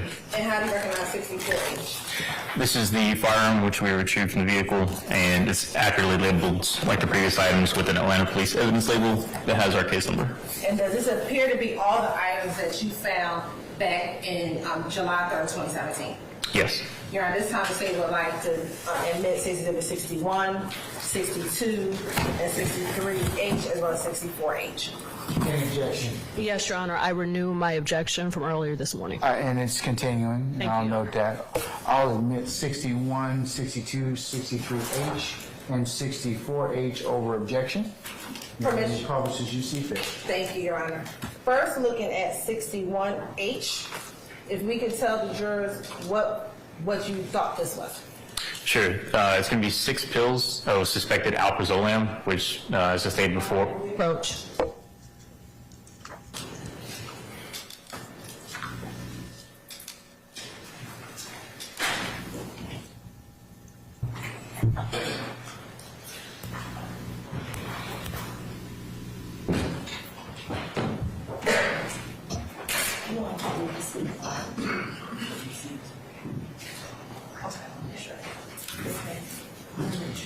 Hold on.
first look at 61H. What's 61H? Sure, there's 6 suspected pills of alprazolam, which goes by the common name of Xanax.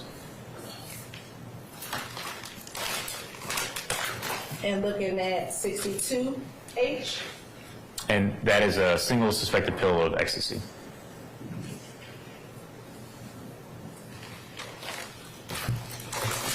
And lastly, looking at 63H. And that is the suspected MDMA powder, which totaled at 47.7 grams with the ecstasy pill. And now looking at 64H. And that is a 9mm Taurus handgun, which at the time had 10 cartridges in the magazine and 1 in the chamber. And where was the gun found again? Underneath the driver's seat.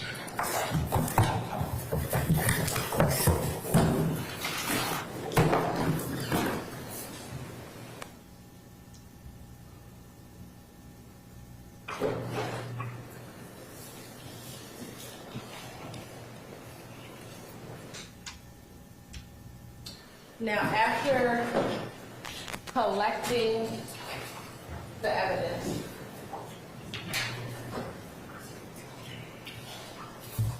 and taking it down to APD property, did that conclude your involvement in the case?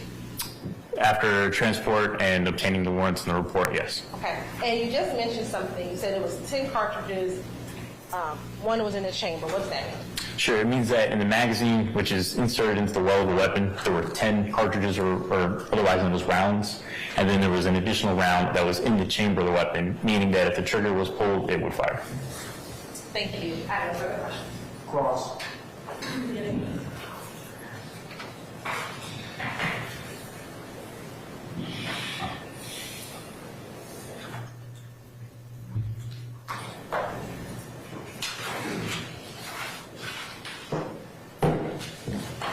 Good afternoon, Sergeant Minato. Afternoon. All right, so you just explained to us that you were a member of the FIT team, correct? That is During correct. 2017. And it would be fair to say that one of the differences between the FIT team and a regular street patrol team is to target high-level crimes? That is correct. Okay. And during this time period, you were following the trend of robberies, that's fair? That is correct. Okay. And when you saw this vehicle, you did not suspect this vehicle as being a participant in any type of robbery, correct? No, that is correct. You saw car window tints, and that is the sole reason you pulled this car over. That's your testimony, right? That is correct. Okay.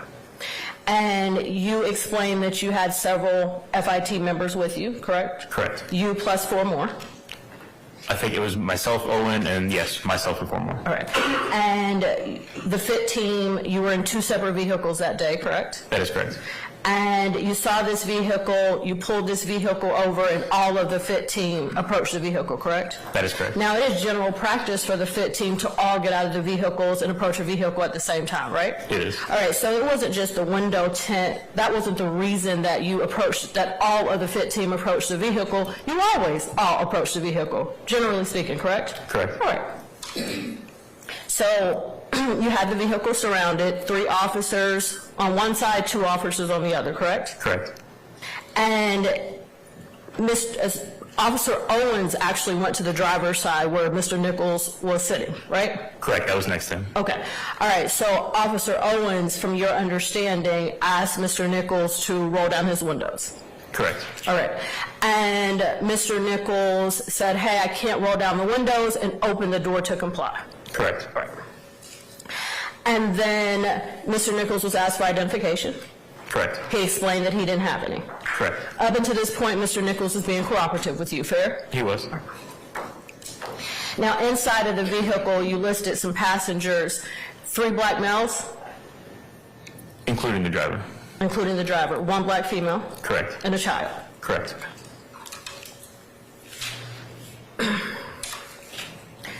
All right, so at this point, after Mr. Nichols explains that he does not have his identification, he's detained. Correct. He's taken back to the patrol car, Yes. right? And you're with him in the patrol car. Yes. All right, so Officer Owens spoke to Nichols, but you took Mr. Nichols to the patrol car, correct? Correct. All right, and you asked Mr. Nichols for his identifying information, correct? Yes. And he gave it to you? He did. He gave you his real name, correct? Yes. All right. Now, while you were in the car, there was another officer with you, Officer Chisholm? Correct. Is that correct? And Officer Chisholm, from your understanding, separated the female passenger from her child and the other occupants in the car, correct? She asked her to step out. Yes, and she had a private conversation? Yes. One that you weren't privy to? That is correct. Okay, let me ask you about that. Body cameras, it was body footage of this traffic stop, right? Yes. Okay, and body footage lasts for 5 years? Depending on the case, yes. Depending on the case, but in this case, the body camera footage was supposed to be retained for 5 years, correct? Correct. All right, so when this case was originally indicted May 9th of 2022, and remember, this incident happened July 3rd of 17. That was within the 5 years. Correct. Did you receive any type of notification or instruction from the government to say, hey, retain this body camera footage? I did not. Okay. Do you know if any other members of the FIT team, and this is just to your knowledge, do you know if they were told, hey, retain this footage? To my knowledge, no. All right, so the car was searched. Yes.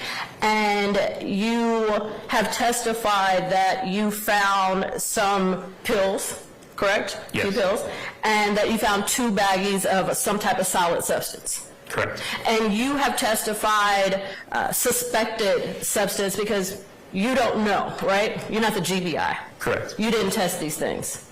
No. All right, now, several individuals were arrested, right? All of the adult passengers. Correct. All right, let's talk about that a little bit. Miss Pierre, she was the registered owner of the car, correct? All right. And Miss Pierre was arrested that day for the suspected 2 baggies, right? Correct. All right, so she was arrested for trafficking with that. She was also arrested for the pills. Correct. Okay. And she was also arrested of a drug-related object, right? That is correct. Okay. All right, and Mr. Norman Harris, he was arrested, correct? All right, and Mr. Harris, he was arrested for the pills, right? He was. And he was arrested for trafficking in illegal drugs, correct? He was. All right. And Mr. Harris was later, from your understanding, was later indicted for the firearm, but you did not arrest him for possession of a firearm, correct? From the information that I've gathered since, correct. All right, and so that was not your decision to arrest Mr. Harris for the firearm, correct? Correct. All right, so that would have had to be the prosecution. You had nothing to do with that. That was not my charges. All right. And Brandon Warren, he was arrested. He was. Let's talk about that briefly. Mr. Warren was arrested for trafficking? He was. So that's the 2 baggies, right? And Mr. Norman was arrested for the suspected pills? He was. All right. And Mr. Norman was also arrested for the drugs in a different container, correct? You said Mr. Norman that time. Mr. Warren? Yes. Okay. And Mr. Warren was also arrested for possession of a firearm? He was. Okay. And then Mr. Nichols was arrested? He was. Okay. Now, officer, let me ask you this. You did not arrest Mr. Nichols for anything gang-related, correct? I did not. You did not. And you did not arrest any of the individuals in this vehicle with any gang charges, right? I did not. Okay. And you wrote a report in this case? I did. And you're trained to write reports? Correct. All right. And you're trained that if you need to supplement a report, that you can supplement a report, correct? That is correct. All right. And you're trained on how to write an affidavit for a warrant, correct? And you are trained to how to write a citation, correct? I am. All right. So in this case, you wrote pretty much the list that I just gave you, right? That is correct. All right. And in any of the reports or any of the lists that I just gave you, you did not report anything in reference to any type of gang activity with this traffic stop, correct? I did not know. All right. And you didn't report anything in reference to any type of gang activity in reference to what you seized, correct? Correct. All right. So gang just wasn't mentioned, correct? All right.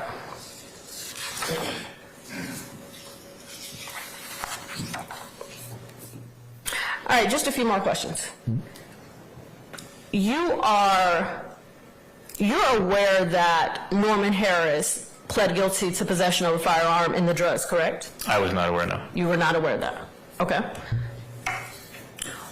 Ms. Pierre, you testified that she was the owner of the car. I want to make sure that I have that correct, right? That is correct. And you're aware that Ms. Pierre pled to the alleged drugs found in the vehicle?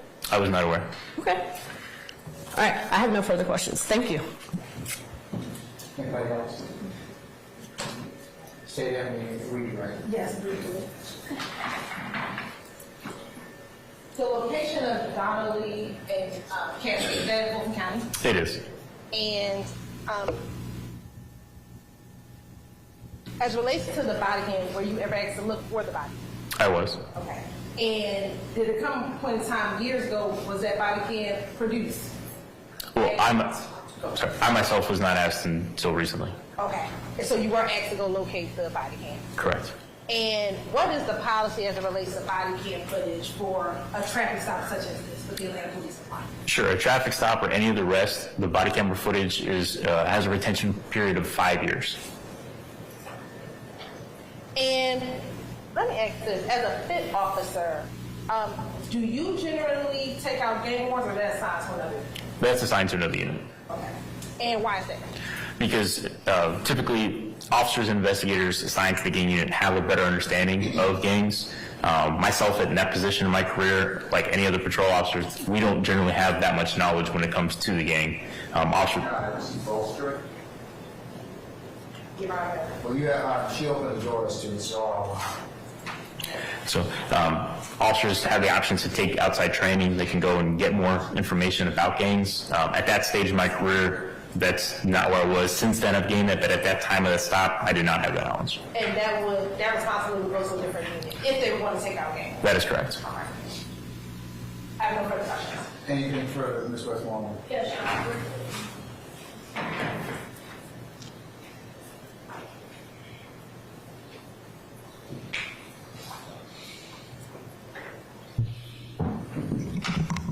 Sergeant Minato.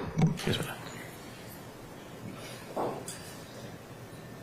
If you would have observed what you thought was gang activity on July 3rd, 2017, you would have reported it, correct? If I would have had the knowledge of it, yes. No further questions. Anything further, Ms. Hogan? Just briefly, Judge. All right.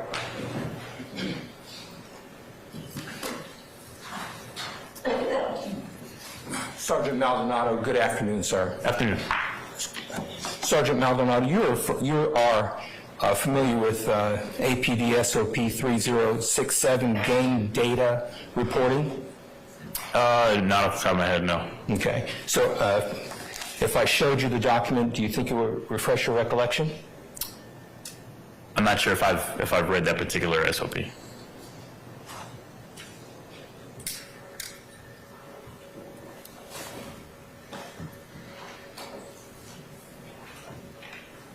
Are you going to show it to him, sir? May I approach, Your Honor? I would object if he said he's not aware of it. He said I think he stated that if he saw it, he may or may not be aware of it. He said, I'm not sure if I read that particular SOP. All right. So perhaps if I could show it to him, see if he's read it. That's You fine. have to mark it as, let's put DH1 for identification.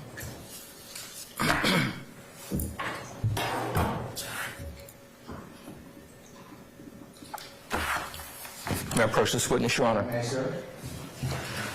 Sergeant, I'm showing you this document for your review. See if it refreshes your recollection as it relates to your understanding Of that particular SOP as a veteran with the Atlanta Police Department.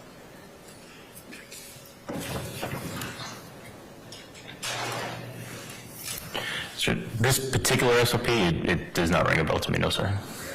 So then, it doesn't ring a bell, but as an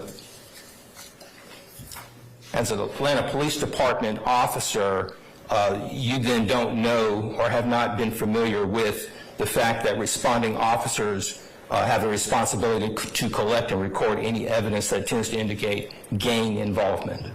Through regular training, but as far as reading that in the SOP, no, sir. Okay. Are you required as a sergeant with APD to be familiar and abreast of the various SOPs within your agency? I am. And this one you're not? That is correct. Okay. No further questions. Can I see the SOP for a moment? And did you admit it? Or? It's just been identified.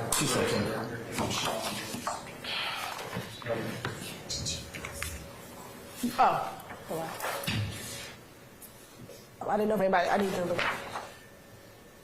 I'm sorry? Can you look at it? I'm going to, I didn't know if it was my turn to question. Are you finished, Mr. Matthews? Yes, I am. Okay, all right. Go ahead, man. This incident we were referring to was in what year? 2017. All right. I'm going to show you DH1. What year was this SOP? Your Honor, it's not in there. Overrule the objection, Mr. Steele. What year was that? What year was that? It shows the effective date is August 13th of 2020. So this is after this stop right here. Was this after the stop? It was. Overall sustained this form. Was it after the stop? Yes. We'll need a copy of that, Mr. Matthews. Sergeant Naldo, may I just do a brief follow-up, Your Honor? You may. Sergeant Naldo, the fact that you're not familiar with this particular SOP, you don't know when it was initially put in place, correct? That is correct. Nothing further. All right, again, Mr. Matthews, can you give us a copy of that? Yes, sir. Please give that to Ms. Weaver, please. Yes, sir. All right. Anything further? No, from the scene. All right. May we permanently, temporarily excuse Sergeant Maldonado? Permanently. All right, so, Sergeant Maldonado, thank you for your patience with us. Thank you. Permanently excuse you. We just want to discuss your testimony. Accept the attorneys in this case, okay? Yes, sir. All right, thank you, sir.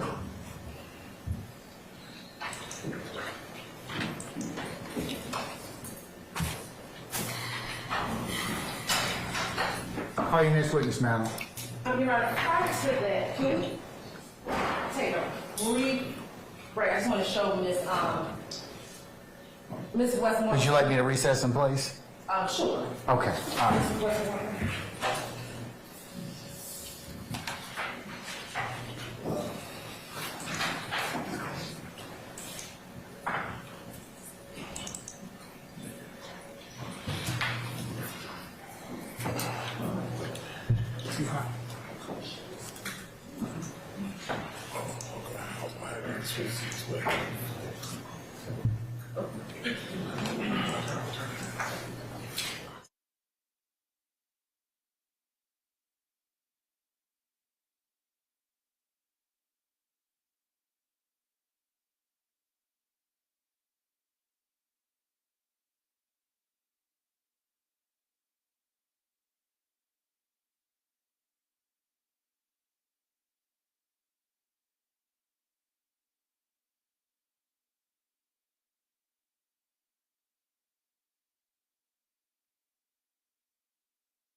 Sergeant C. Ross. All right. Sergeant C. Ross, please. Sergeant C. Ross.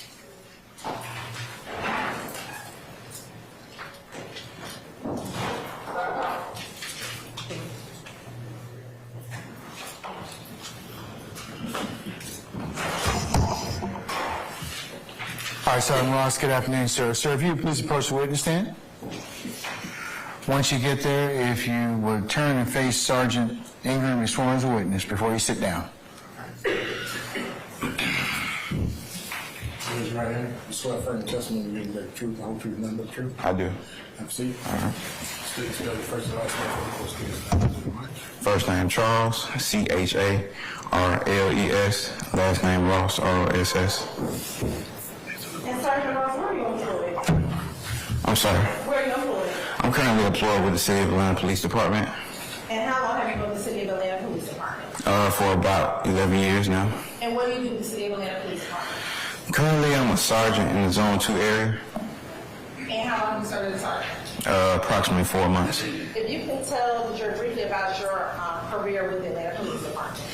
So I started my career in 2012. 2013, I was sworn in as an officer. Spent time in the Zone 5 area, which encompasses this courthouse, as well as most of the downtown area, before going to Zone 1, which is the Bankhead area. I spent about 3 years in patrol before I was moved over to the Apex unit, which is a proactive unit that's citywide. We target violent offenders and other individuals engaged in lower-level narcotics and various other smaller crimes. We also do warrant entries for individuals that may be barricaded or for narcotic seizures. I spent about 3 years in that assignment before I was then promoted to investigator and assigned to the robbery unit. I spent about 3 years in the robbery unit handling citywide robberies throughout the city before I was promoted, well, not promoted, but moved to the city's Homeland Security and Cybercrime unit. Spent about a year there working in that capacity where we were responding to threats throughout the city that may have been related to like the Georgia Dome or various threats made to individuals throughout the city. I was recently promoted to sergeant and assigned to Zone 2. And are you post certified? I am. I'm going to take you to October 23rd, 2018. What unit were you assigned with APD? 2013. 2018, I'm sorry. 2018, I would have been assigned to the Apex unit.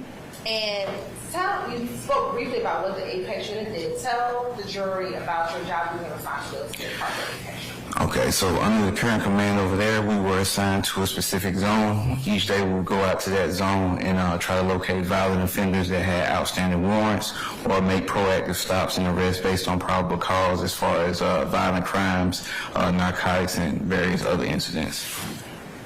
And in order to kind of stop these types of crimes, were there any investigation tools or things that you use in order to assist you on identifying the target crime locations or anything like that? Yes. I'll sustain this to form. You can rephrase. Did you use any investigative tools? Yes, one of those tools being social media. And why was social media helpful for you all? To me, social media was like a huge impact. It was a way to reach out and, find a lot of the individuals, because most times when you have investigations, they will tag or associate individuals that they have some type of...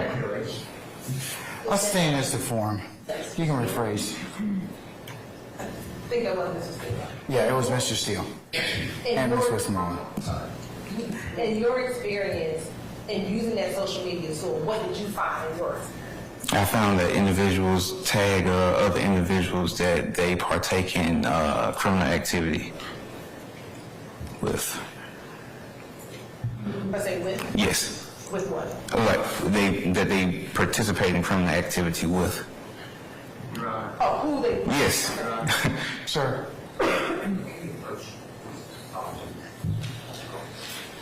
Okay.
Now, when you were just speaking about some things you saw that was purported criminal activity, you don't know, you haven't, it was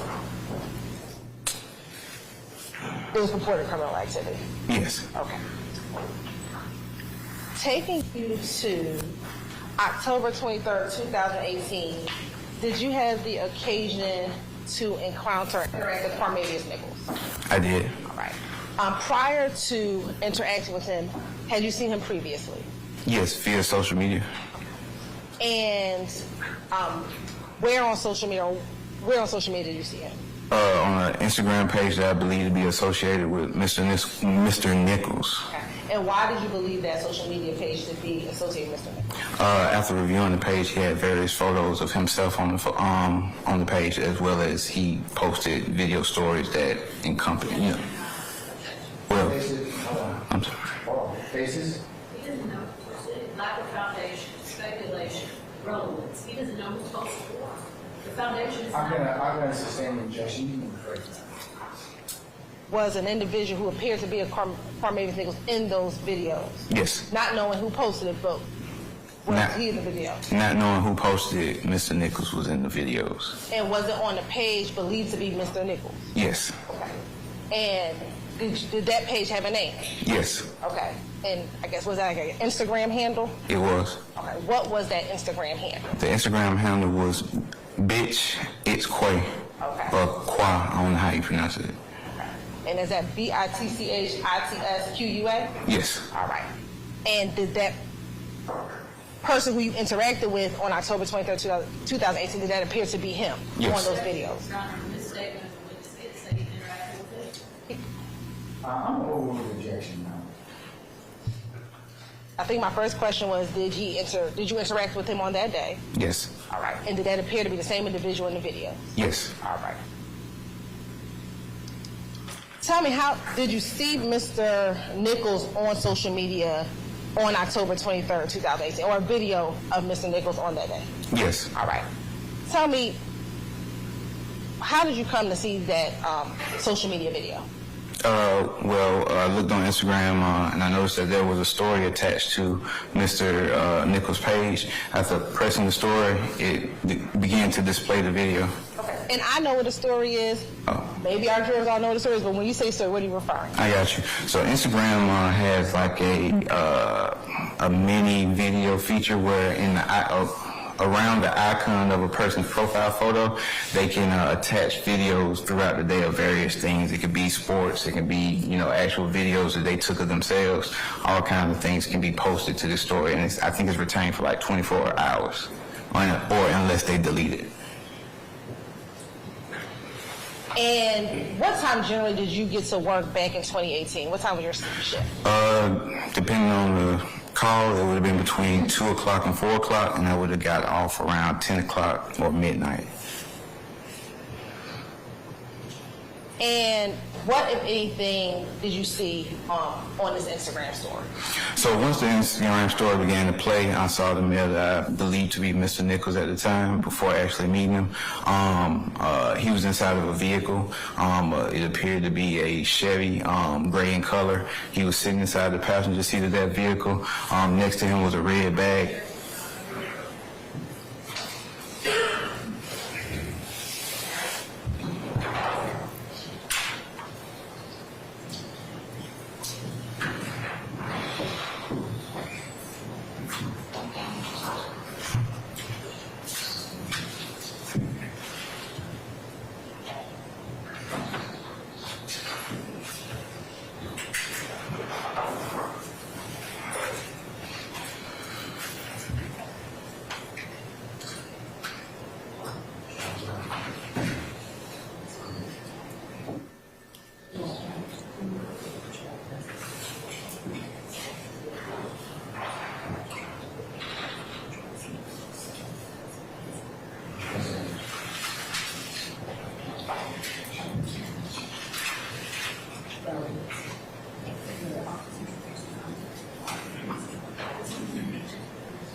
All right, the objection's overruled. Go ahead.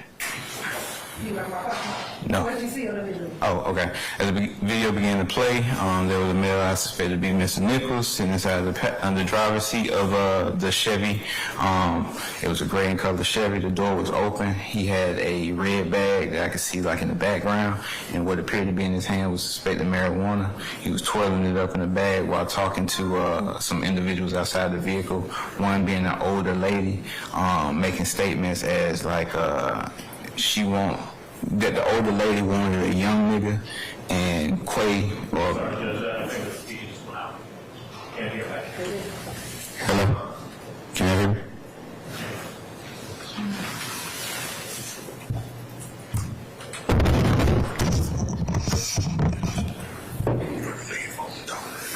I got you.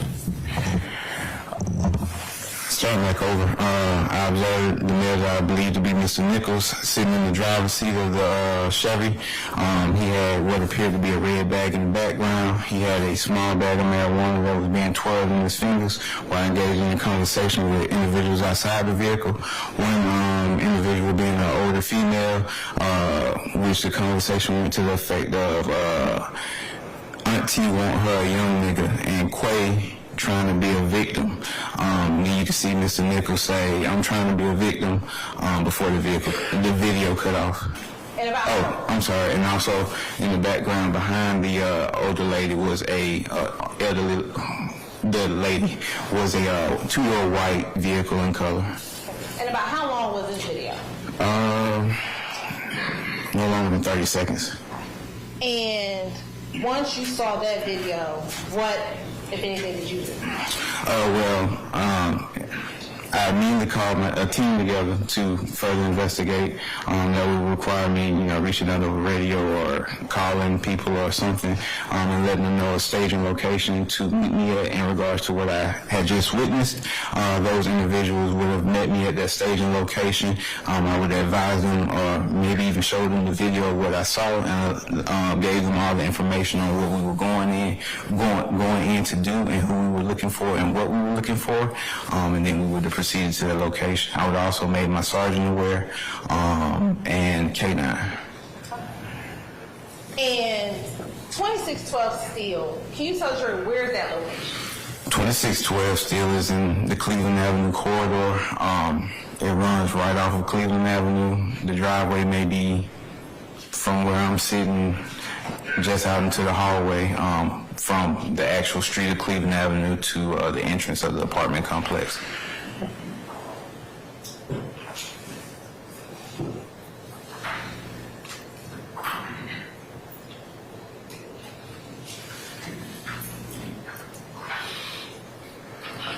Were you able to make contact with officers and set a staging location? I was. Where was that staging location? The staging location was at I'm not sure if it was open, but it used to be the Piggly Wiggly. It's right across the street, off of Cleveland Avenue. And once you met with officers at the staging location, did you give them instruction as you just discussed? I did. All right. What happened next? Then we would all caravan over to the location and begin our investigation. And did you all go over to that location? Yes. Tell the jury what occurred as you were going over to that location. So as we made our approach, upon turning or crossing over the street, since it was literally across the street, I heard an individual yell out 12, which is slang. Basis. I'll rephrase this to the form. You can lay a little more foundation, madam. Let me ask you this. Were you all in patrol vehicles? We were. And were they marked patrol vehicles? Yes, ma'am. And the term 12, what does that mean? What was your understanding? I'll overrule the objection. What is your understanding of what 12 means? 12 is slang for police. Okay. And in your experience, have you heard individuals yell out 12 previously? Yes. And in your experience, when someone yells out 12, what happens? Individual that's engaged in criminal activity, that gives them like a... I'll sustain this to form. All right, you can rephrase, madam. I'll strike the last point, ladies and gentlemen, just disregard the criminal activity issue. When you heard 12, did you hear someone yell out 12? I did. When you heard 12, in this case, what occurred? What did you see? Upon entering the actual apartment and making the turn, I was able to see the suspected vehicle, which was a small Chevy, and a white vehicle still sitting next to it. As we made our way to progress, this is only in seconds as well, as we made our way to progress to the parking lot, I noticed that the door for the Chevy was locked remotely, causing the horn and stuff to beep, and the lights that actually flash to, signify that the vehicle is locked. And then we made our approach to the white Toyota Solara. And with 12, in your training experience, is that an alert that police are coming? Yes. How overrule the objection? Is that an alert that police Yes. are coming? Once you got inside and you saw the gray vehicle, the lights click on and off, what happened once you got closer to the vehicle? Once I got closer to the vehicles, I then exited my patrol vehicle.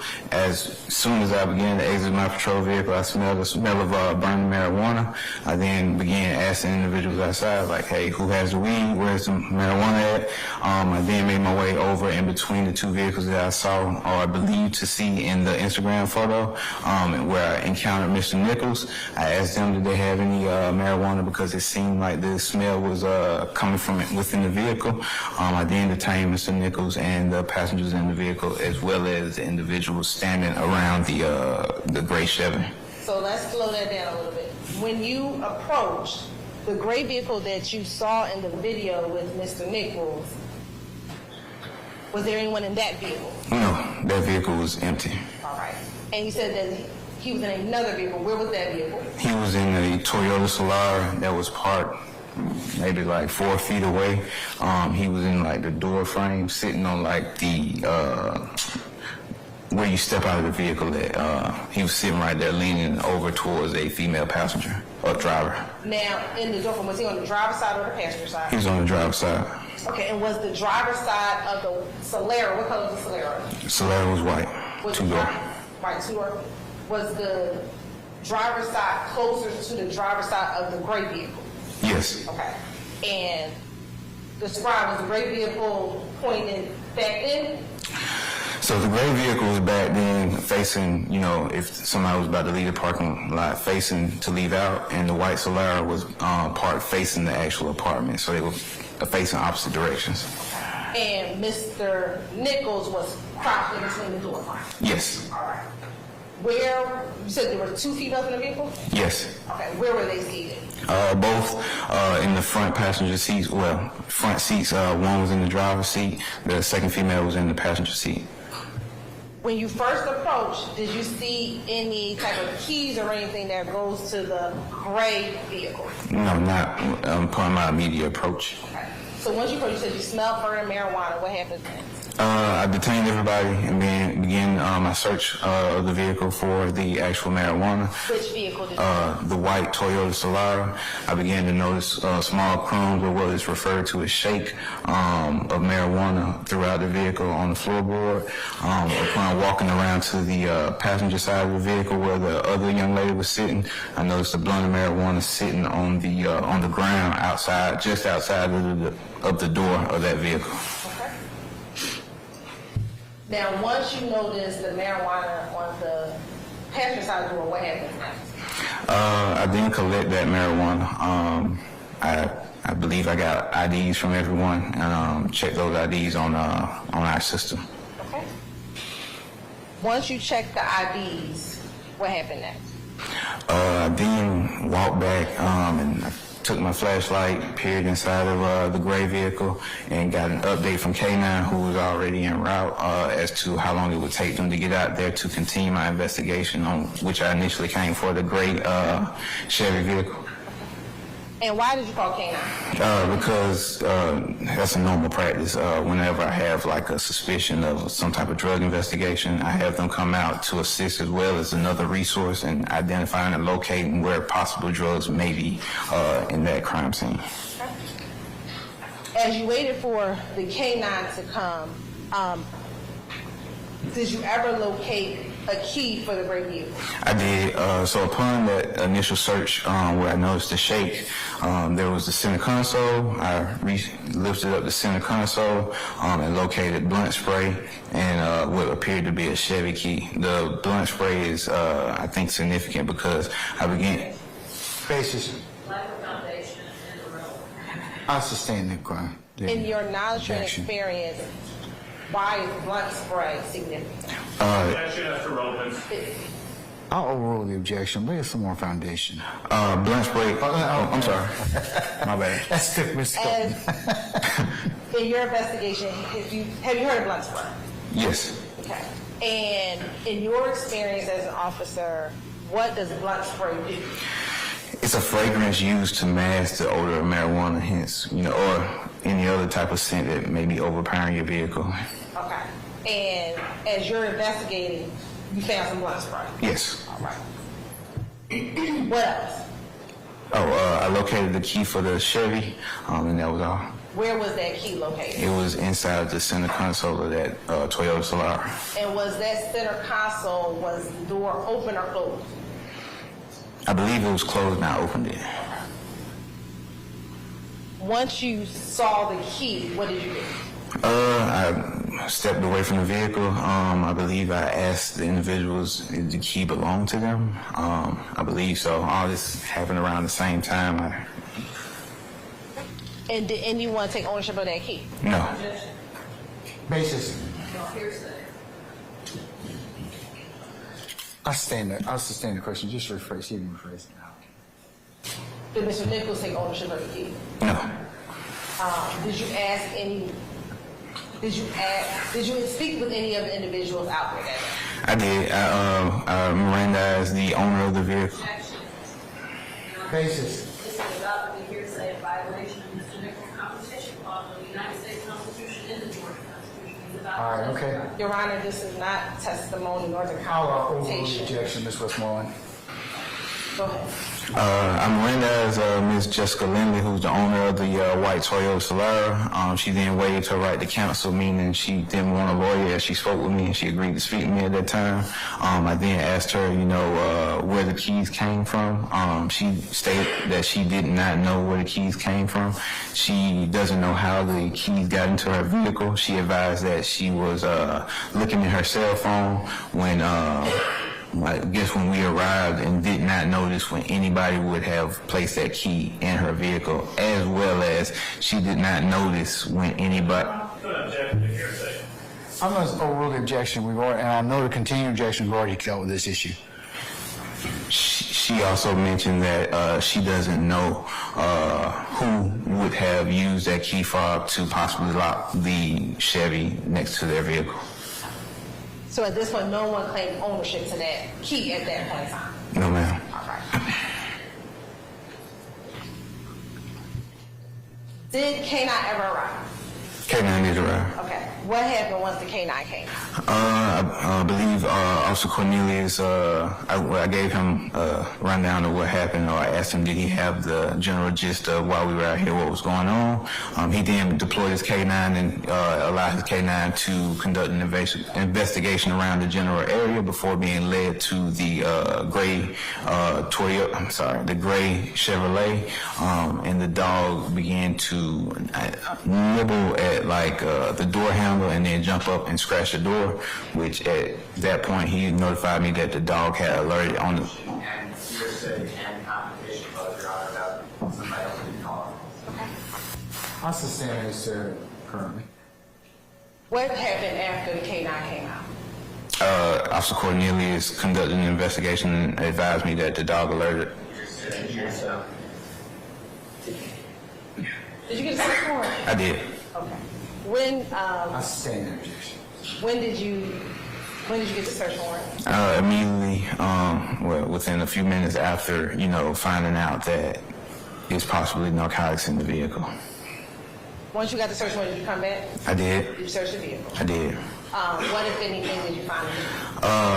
Approximately 17 grams of marijuana, baggies, which are consistent with or indicative of the crime of. Basis. Lack of foundation. Your Honor, he's an officer. I overrule the objection, Ms. Westmoreland. And baggage which are indicative of the crime of possession with intent to distribute, as well as a digital scale, I believe, and 3 firearms were located throughout the vehicle. And let me ask you this. The video, the Instagram video, did you download that video? I did. Okay. And as well as this incident in its entirety, was it recorded? Did you have body cam video? It was. And was this entire incident recorded on body cam? The incident was recorded on body cam. Both the first part as well as the search warrant? Yes, my initial investigation as well as the search of the vehicle. And have you had an opportunity to review both the Instagram video as well as the body cam footage for this incident? I have. You have permission to approach. I'm showing you what's been marked as State's Exhibit 68I. Do you recognize State's Exhibit 68I? I do. How do you recognize it? It was the evidence shown to me to verify that it was true, accurate depiction of the events that occurred on that day. And the 68I includes the Instagram video as well as the body cam? Yes, ma'am. And does it appear there were any addition or deletion of those videos? No, ma'am. Your Honor, this time State like the 26 to the 68I into evidence. Any additional objections, madam? This testimony. That you haven't otherwise told me already? Well, slightly different. The video itself has not been authenticated, and no foundation has been laid for the video itself. Yeah, I have a response. All right, what's your supposed to say response? It is authenticated because of him viewing it himself as like a picture. If he can view the individual in the video and believe it to be that person in the video, it is authenticated. We don't have to bring in the person who posted the video. Overruled, madam. Okay, what else? Your Honor, may we approach the right? All right.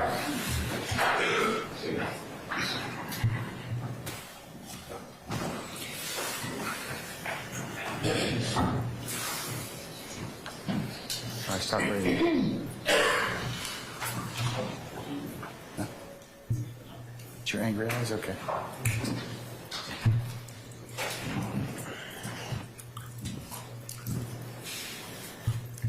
Press the button. Okay.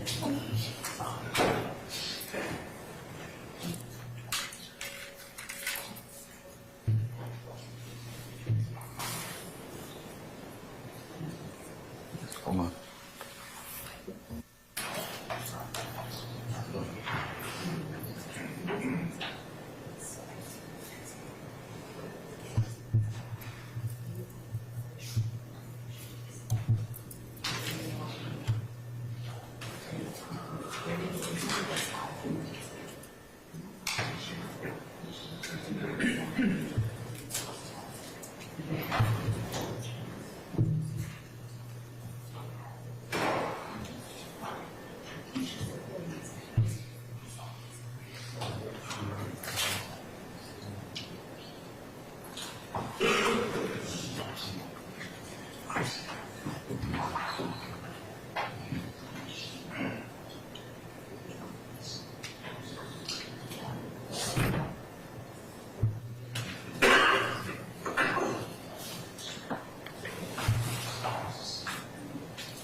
Yes, you may continue, madam. Sergeant Ross. Yes, ma'am. The Instagram video that you watched, does that appear to be that same clip that you saw on the day of prior to going over to the 2612 Steel Avenue? Are you? The Instagram video that's on that exhibit. Yes. Does that appear to be the video clip that you saw that led you to 2612 Steel? Yes. And is that the same video that you downloaded and then gave to us? Yes. At this time, say like this. Has it been changed or altered in any way from the time period that you downloaded it to today, sir? No, Your Honor. All right. At this time, say like 68. Any further objection, Ms. Westmoreland? Continuing objection. I'll mark a continuing objection and admit over your objection. Permission to follow up? You may. How long is it going to take? Yes, it's probably about in total 35. All right, ladies and gentlemen, how about we take a little comfort break, let you stretch, and let's take 10 minutes. We'll come back and we'll play the exhibit for you, okay? All right, we're in recess. All rise for the jury.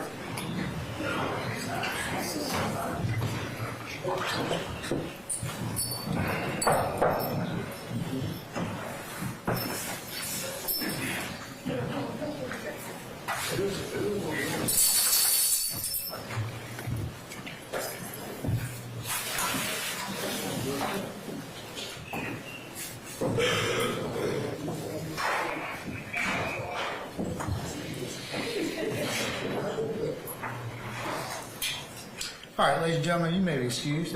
We'll be in recess 10 minutes.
Okay, all right, folks.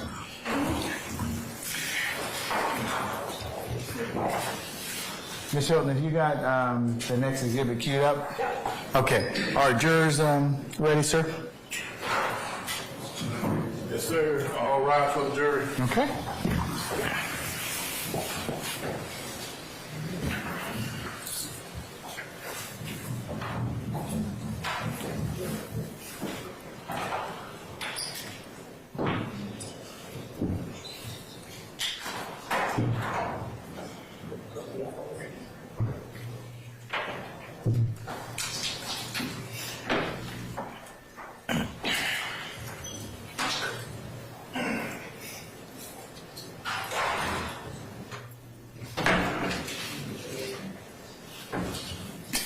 You all right?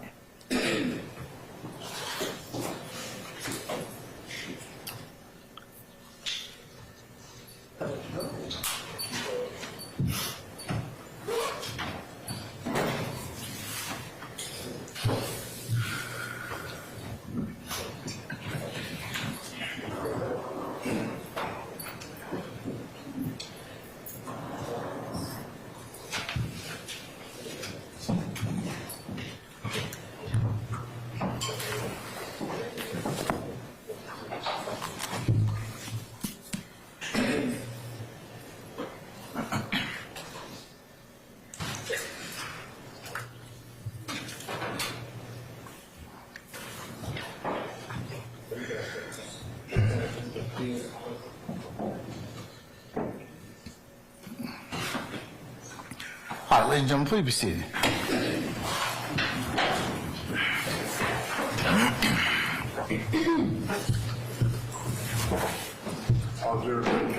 All right, thank you, Sergeant Ingram. All right, Ms. Hilton, when we left off, I think you're getting prepared to play Exhibit 68I for the jury. Is that correct? Yes, Your Honor. All right, you may publish it this time.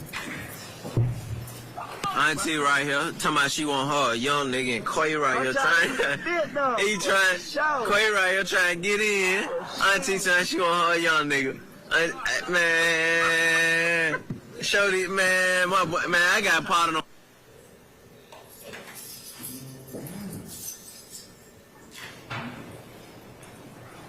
All right, Sergeant Ross.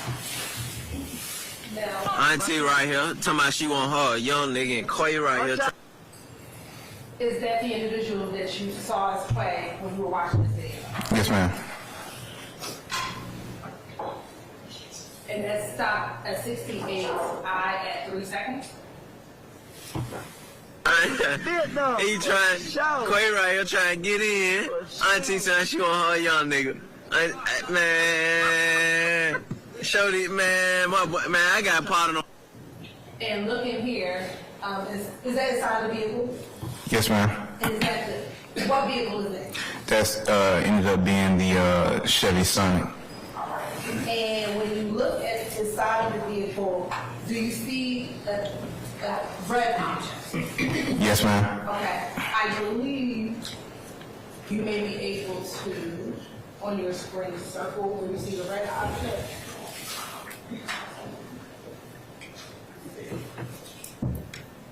Tap that. So you see that corner? Yeah. And press the pen.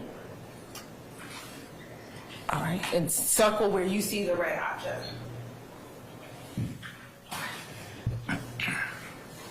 And initially, when you saw the video, did you know what was in that object? I mean, what was in that bag? No, ma'am. All right.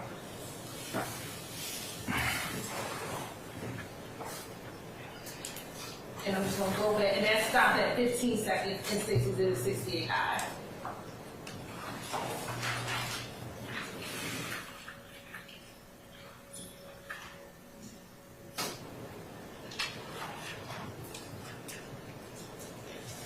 Quay right here trying to get in. Can you see what's inside of his hand? Briefly, is what I saw is what I believe to be suspected marijuana. And where do you see what you believe to be the suspected marijuana? If you could go back, but it's right there in the hand. I'm going to answer this video. I'm over your objection. Since you have two circles on the video, can you distinguish or cause one to go away? Okay.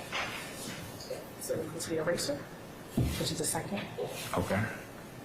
And then you can, okay, there we go. So you erase this one and then draw a new one? Yes. Okay. And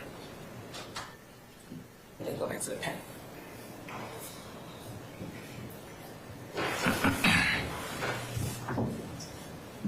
And again, this is that initial video. This is that initial video that you saw. Yes, ma'am. Your Honor, now the court's gonna play the second exhibit. On the CD, excuse me. Continuing objection. Yes, ma'am. So noted.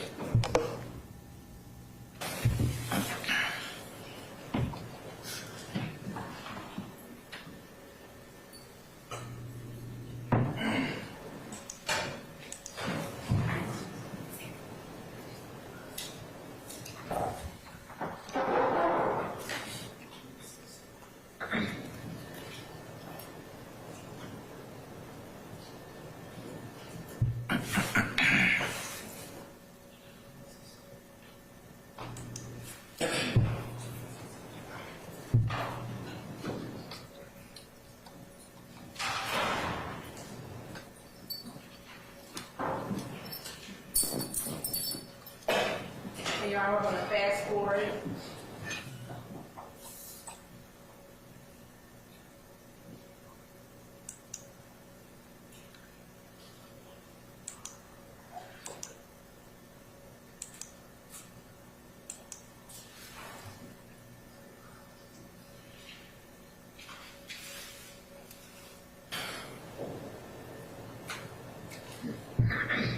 Is that the picture? Yes, ma'am.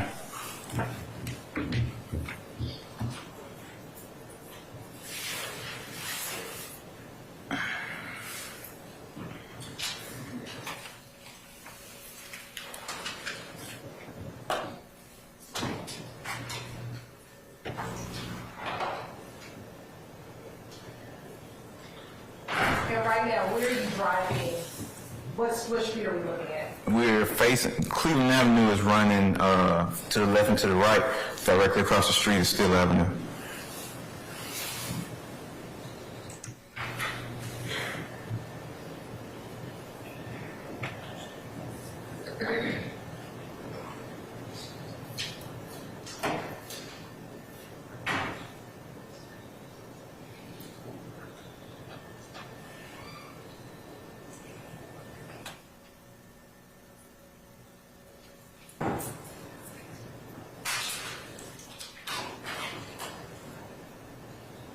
Okay, this one is sound to your body camera. So the sound will start at 2 minutes.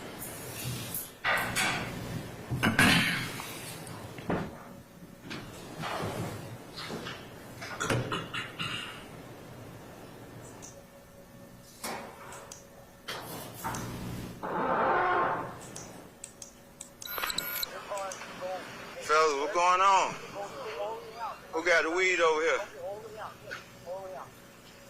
Nobody? Yeah, it's coming from right here. I ain't crazy. You don't smoke no weed? How about you, man? But it's coming from right here. Do me a favor, I'm going to detain you, man. Step up, step up. Why you detain me? Step up, because this whole area smells like weed, so we're going to detain all y'all. Why you got, you can search me. If I can search you, that's fine. We'll get to that. I'm not locking you up. Listen to me. I'm detaining you. Your Honor. I'm detaining you. Detaining you have an objection? Yes, I have an objection. Continuing objection, ma'am? Well, just Or we haven't all of us taken up already? further hearsay objection. Overruled right. objection. Thank you. Okay. Because you're not going to jail. You're not under arrest right now. You got me? You understand? All right. Hold him tight. Ma'am, anything in this vehicle I need to know about? You mind stepping out of the vehicle? How about you, Miss Lady?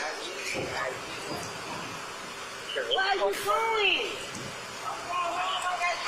This your car? It's our car? Okay.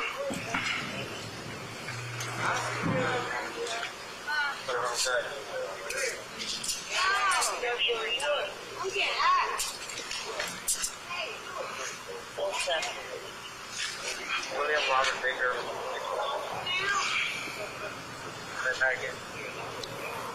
William Robert.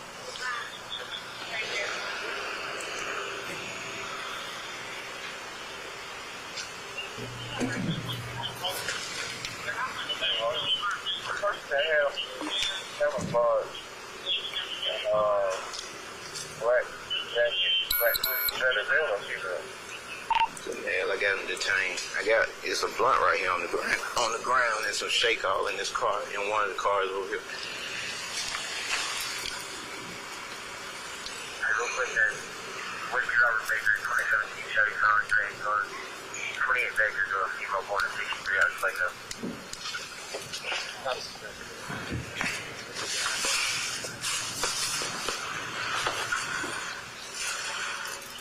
Jimmy, you on the ramp?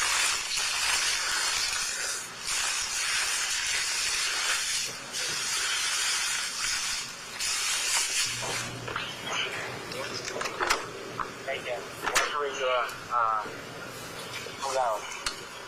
What's the purpose? How many those are regular? Oh boy.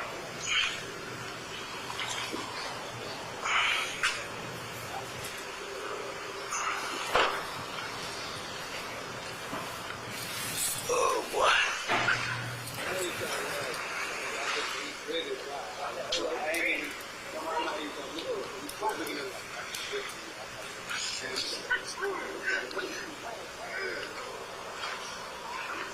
Hey, Corn, whoever that was, answer that. What's your ETA out here?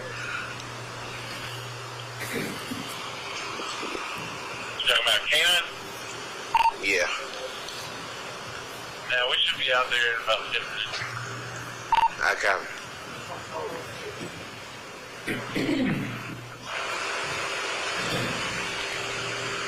Ross, y'all inside 2612 still? Yeah. You know that's the table. Well, I got 3. It's another group of guys, about 4 more guys that's not in handcuffs standing out around here. As soon as we pulled in, they locked the door on the car.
Oh, y'all got ID on y'all? Can I take you? Nah, you got hang tight right here. You ain't got no ID? You got a name? Come on. Walk over here with me.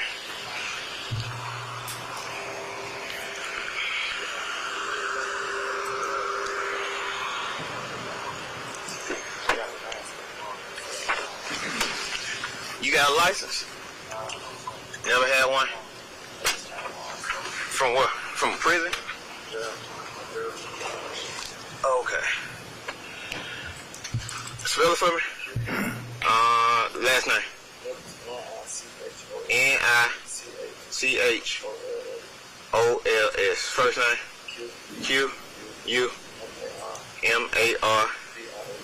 QUMARVIOUS. What's your birthday? Excuse me, Your Honor, may we approach?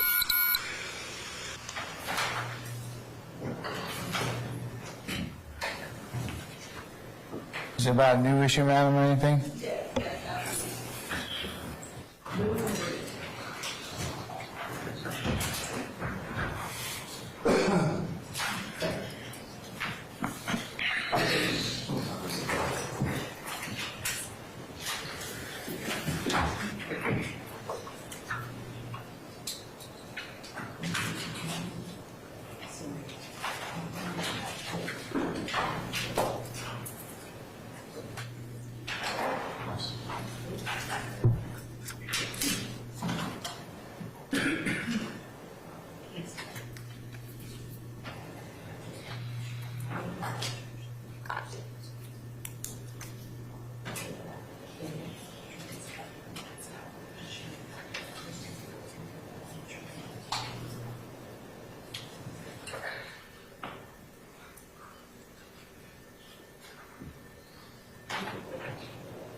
All right, you may continue, madam.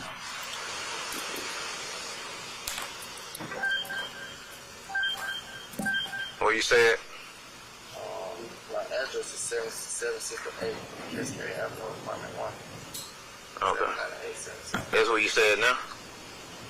Yeah, that's my that's sure you my address. Alright, cool. You just told me you live here. Nah, man, my brother don't stay down there, man. Come on, man. Come on, man. Man, I'm making so good. I mean, why are we making a difference? We teach you. We told you why we would detain you. But that's my name, though. That's my name. I said okay. I ain't say you were lying to me. Yeah. No, I was just. Why you say you live here when you say you live on Cascade?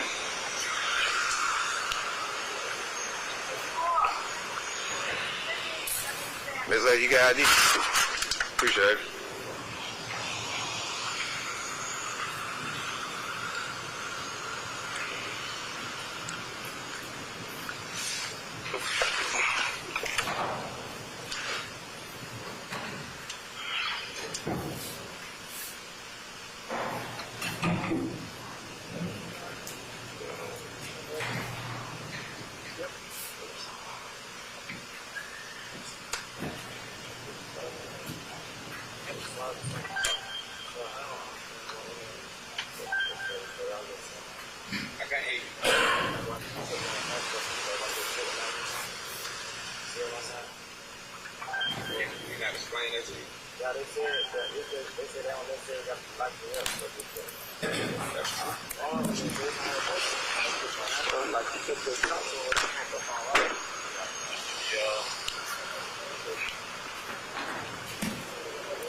Let's see what we're talking about. Which one are you looking at? This one. Oh. see that way? Yeah, this is a car came out. Just 2 cars came out. Nobody. Cars? Like what? So, homeboy, I think it was homeboy. He was in the corner. Yeah, somebody was. Yeah, I heard. But no, it wasn't him. And then when I looked down, I saw a guy I saw his shadow and he was gone. So Yeah. he was running. Yeah. So I don't know. That's why I was trying to get you guys to go. We didn't see anybody running. All I saw a couple of guys walking this way, but I don't think they came from over here. I think they came from the gas station side. So that's why we were silent over here. Was it Sun? Yeah. There's a lot of songs came out. See what we get out of it. Got a little bit of weed right there, but that was it right now. It's shaking their car. What's calling the cell man?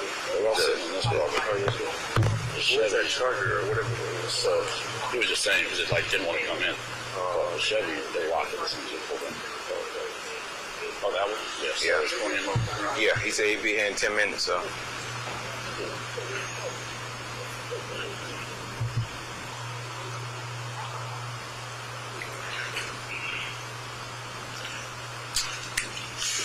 Gentlemen, y'all got ID? You got here, you ran it? You got, how old are you? How? You got ID? Never had ID? Okay, come on with me. I'm just for the rain night.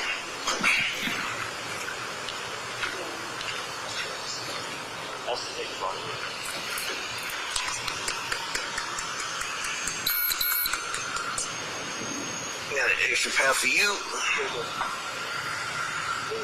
He been detained, man. He a grown man now.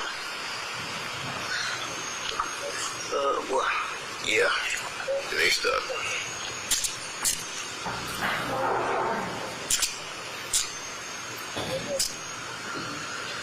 Stand right here.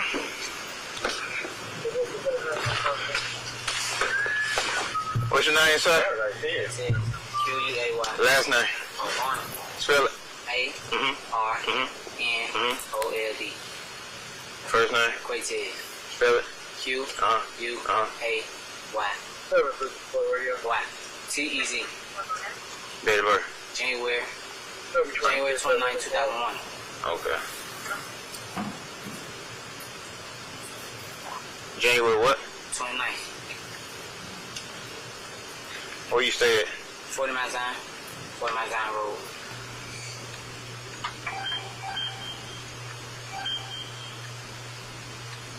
You said you had ID before?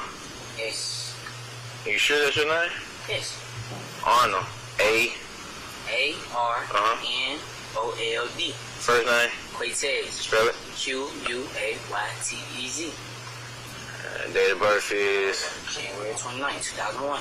That ain't coming back, man. It was out of Georgia? It was in Georgia. I'm honestly telling you the truth. How long ago was that? It probably like when this summer, probably like I had got it like when I was 16. Was it ID or was it a license? Like you know when you go to like 7 months you try to get a job, you try to something like that. So you went to the DMV and got an actual ID? Okay. Alright, just hang tight. He's Baker, but they wanted me. I guess she wants to take a look at it. Yeah.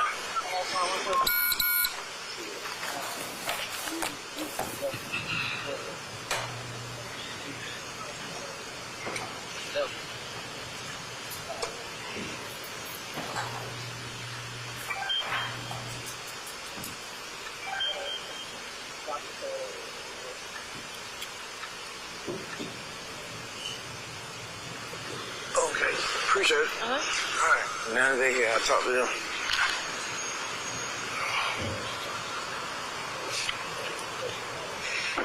Did y'all got the rundown? Okay. Yeah, I just told him normal areas and stuff in the shop. Okay. That was really the only car that was here. Yeah.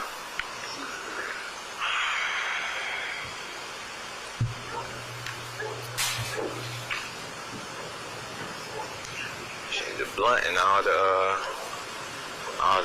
blunt, the actual blunts that they broke down right there is proof that we ain't crazy. I know I ain't crazy, man. I smell weed. Then everybody holler, oh, I don't smoke.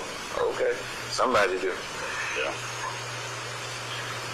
So just go and just like shoot a search me so I can come. Then now you can say, well, it worked out. Exactly.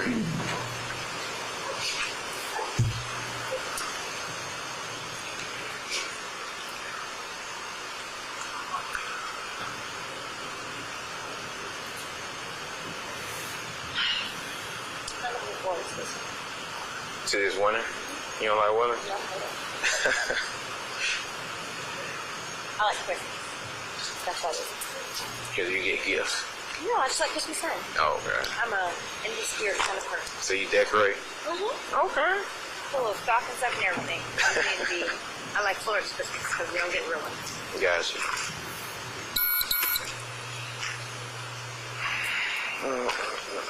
Y'all in zone 3 or what's on y'all in? Y'all in 3? 4. Y'all in 4. Yeah.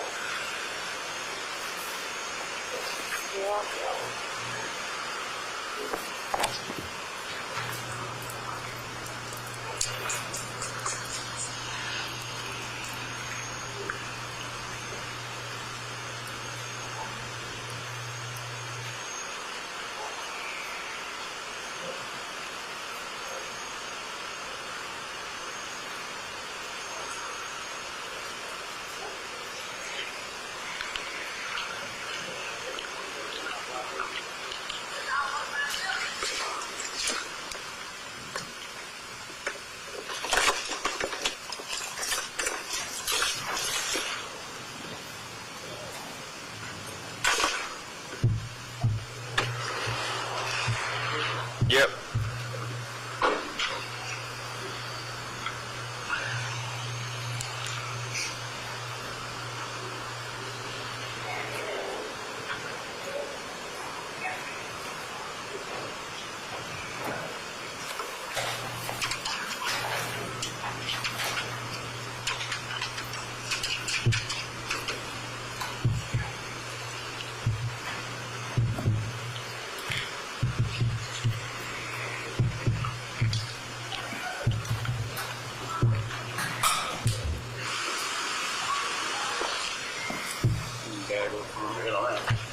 See, where the bag up front? Oh, yeah. In the front over here on this side.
y'all can just hang tight for a minute, I'm gonna go to a precinct and knock out the paperwork. Appreciate it. You ready? You ready? Who was all in the car? Nobody was in the gray car. They were, those three were in this car.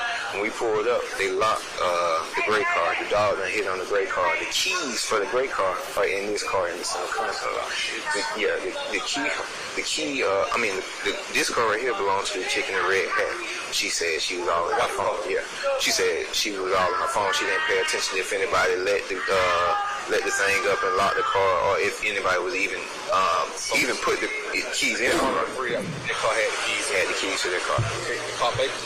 Car Baker coming back to a lady. I think they said born in like 67. Yeah. So, nobody claims the car. We're gonna go do the warrant. Dog done hit on it. I'll be back in like 30 or 40 minutes. Sit them down somewhere. Alright, cool. They detained at this point. Yeah. We got some weed out of this one? We got weed. It was on the ground right here next to where Red Hat was sitting there. It was in the blunt. Yeah, so I'll be right back.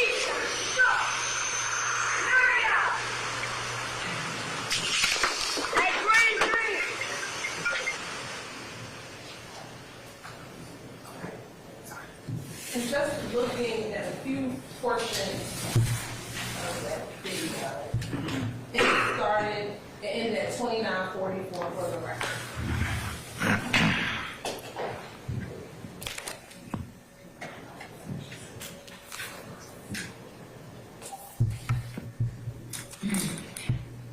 Now the white Solera that we see in the video, did you see a portion of that white Solera in the IG video? Yes. Or what I believe to be the white Solera. Okay. And moving to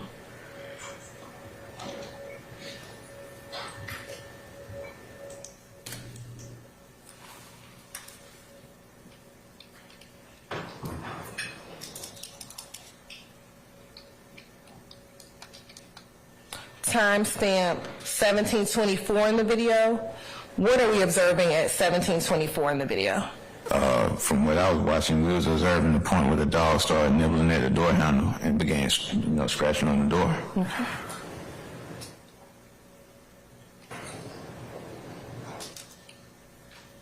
And is that the K9 in where the white flashlight is? Yes. Okay. Now, when you're listening to the body cam, there appears to be someone very loud in the background. Do you know if that person was speaking to a police officer, law enforcement, or something else? I think that person was just talking randomly, but I'm not sure. Okay. All right. Now I'm going to show you the next video.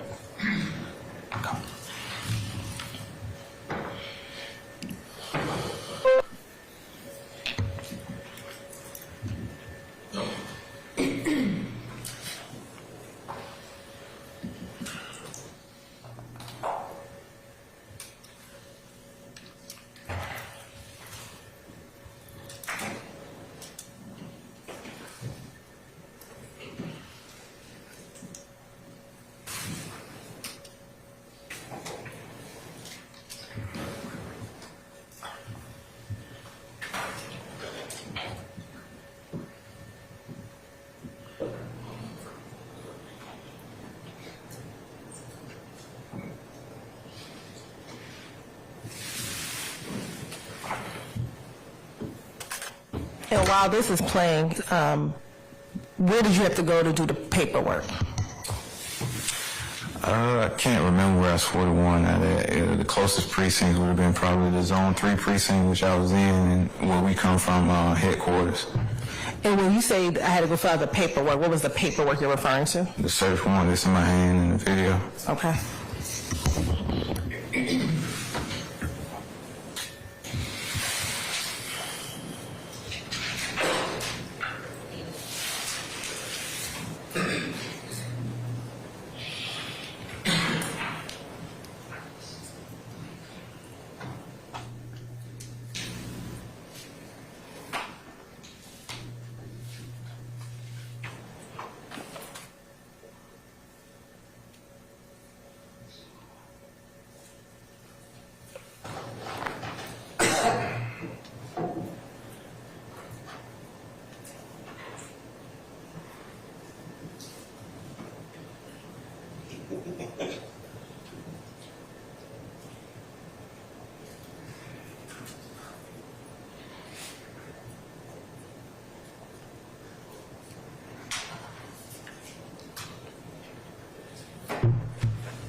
Yeah, you got a little bit of weed right here.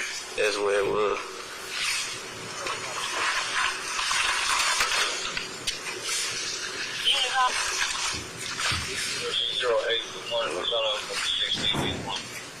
Got everything for intent right here. You probably saw, we caught the tail end of it. Yeah, it's weed in there. It ain't that much. Probably like 12 grams or some shit.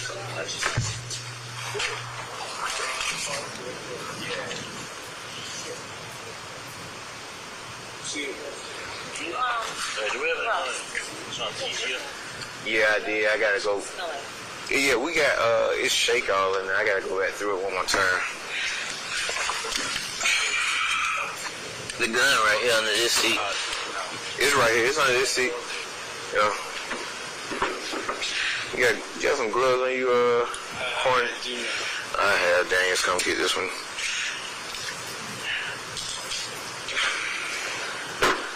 When you get a chance, grab this one. There's one under this seat, too. Oh, I'll grab it. Oh, never mind. I was wondering, I was like, do you want gloves to put on your hands? Because I don't think you're going to fit your hands. You gotta go on the back side. It's deep underneath. Oh, it's deep. Right? Yeah. Oh my goodness, I stick your hands in this way. I don't think I can fit in my hands. My bro.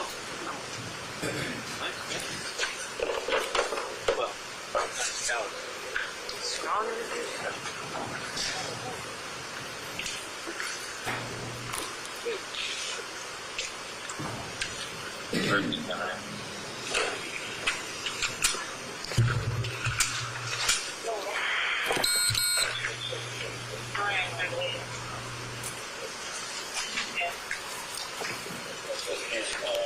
yeah, I'm sorry.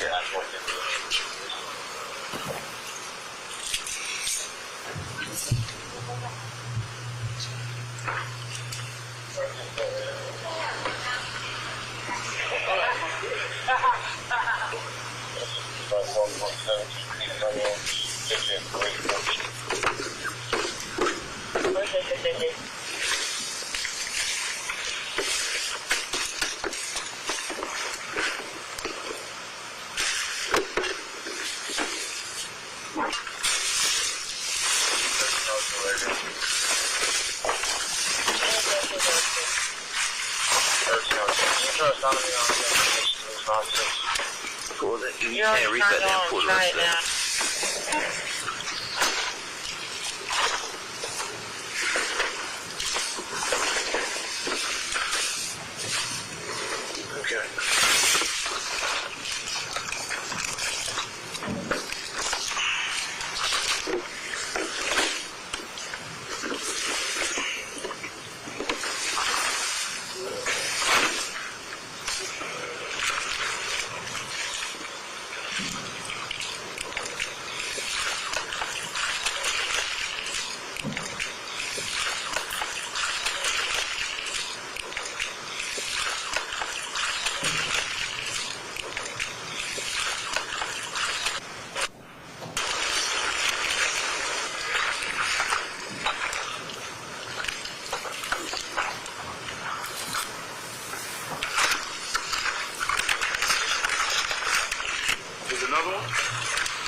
What was that on there?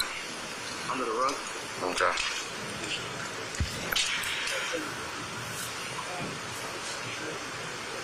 You was standing right here when he got the first one? Yeah. Where was the first one at?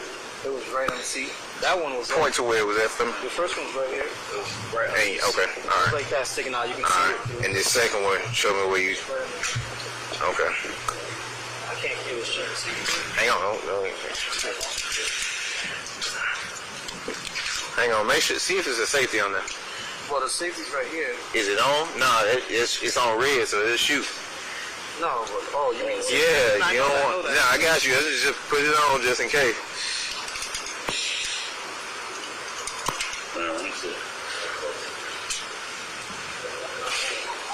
You gotta get you some too, man. What? Some glove? Yeah.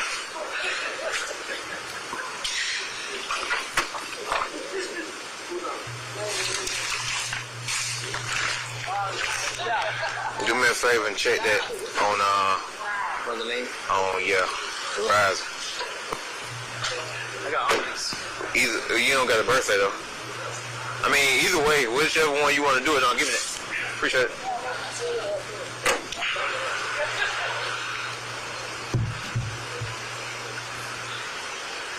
Supervisor left. Yeah.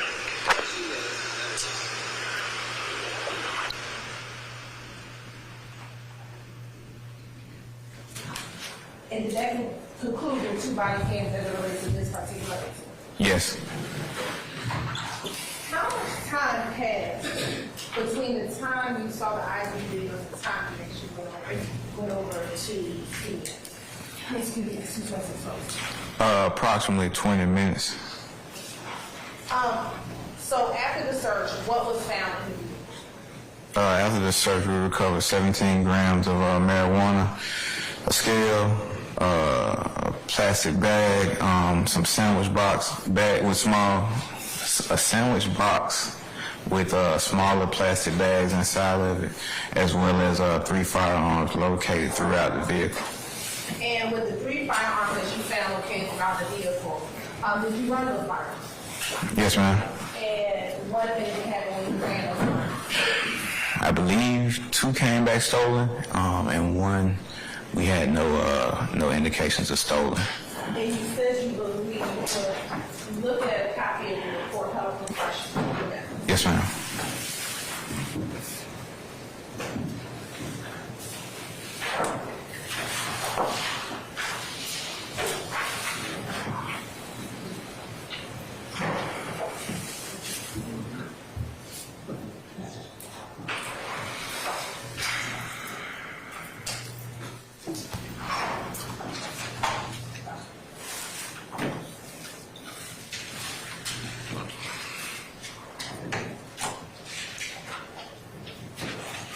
I'm going to show you what's the market States Exhibit 85R. First, what is Exhibit 85R? It appears to be an official police report completed by me through the Atlanta Police Department. But looking at this Exhibit 85R, how would refresh your memory as to how many guns were stolen? Yes, ma'am.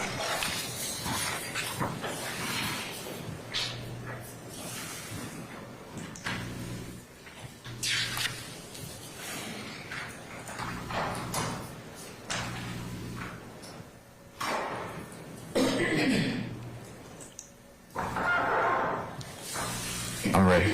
Okay. It showed that 2 of the firearms, the Glock and the Smith & Wesson, to be stolen.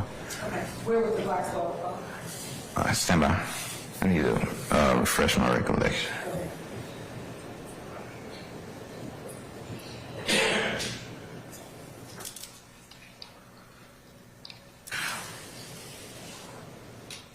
The Glock was stolen out of Atlanta Police Department. And then what about this? It's stolen out of Clayton County. And did you collect all of the items that were found inside? I did. As I'm approaching, Can you ask that question again? What do you mean? did you collect those items? Yeah, it was a group effort. I mean, yeah, okay. A better question. Were those items collected? They were. And were those items subsequently transported to APD property They were. With the guns specifically, were they found with rounds inside? Objection, please. I sustain the objection to How were the guns found? I believe the firearms were loaded. I'm not sure with the capacity of each firearm. Did you put the enhancement inside of your report? I believe so. We're looking at your report, how refresh your memory. Yes.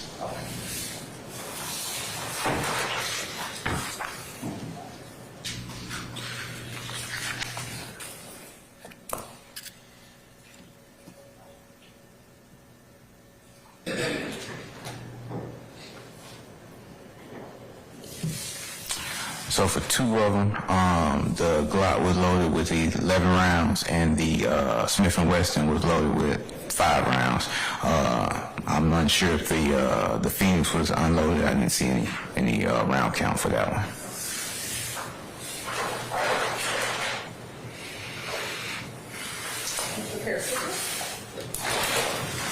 I'm going to first show you what has been shown to defense counsel and previously marked as State's Exhibit number 71I.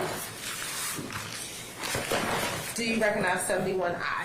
Yes. And how do you recognize 71I? The bag is a properly concealed bag for us to turn in evidence. Inside of the bag is what appears to be the marijuana collected from the vehicle, as well as the blunt that was collected from the ground during the incident. Now I want you to take a moment. You can open and look at State's Exhibit 70I. I can go ahead. You can open it.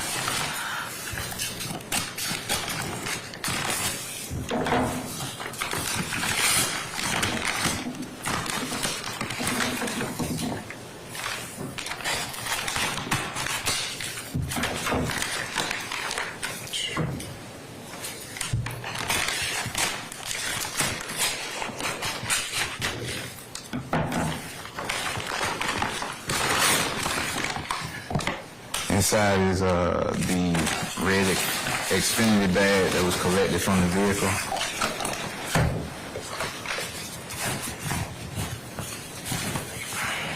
Inside the red Xfinity bag is the one of the bags containing possible marijuana that we recovered, as well as the sandwich bags with extra bags inside of it.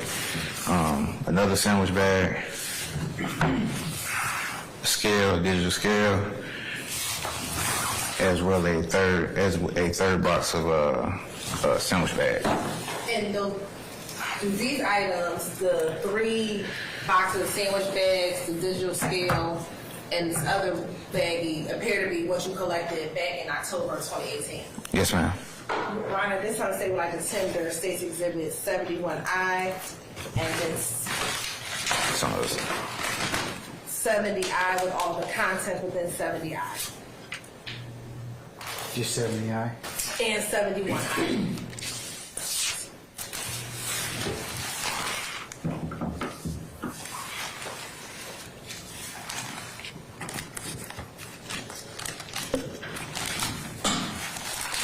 And Mr. Westmoreland, any objection to state 70 or 70I? Yes, absolutely, Your Honor. It's irrelevant. Okay. I'm going to rule it admitted over your objection. Commissioner Publisher? Publish as you see fit. All right. And first looking at 71I.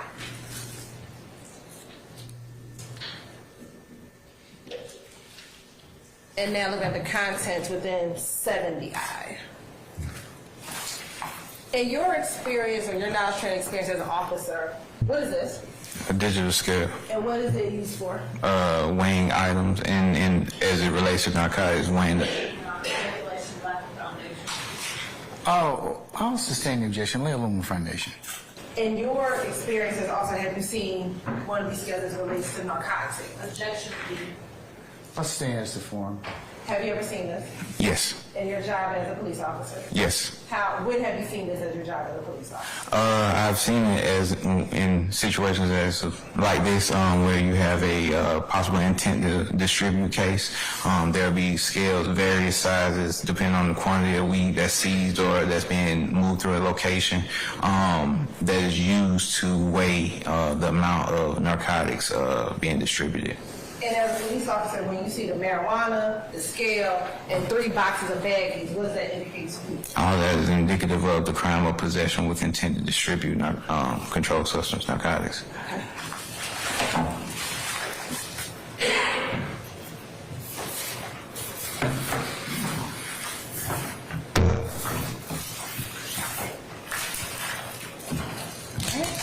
And next.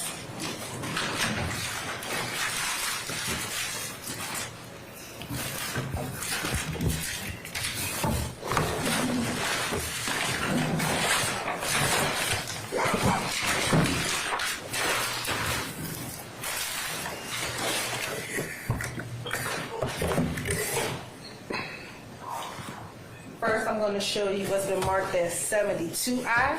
Tell me if you recognize 72I. 72I is a firearm that was seized from the Chevy Sonic on the day of the incident. And what type of weapon is 72? What type of weapon is 72I? It's a Smith & Wesson pistol. Also, now looking at 73I.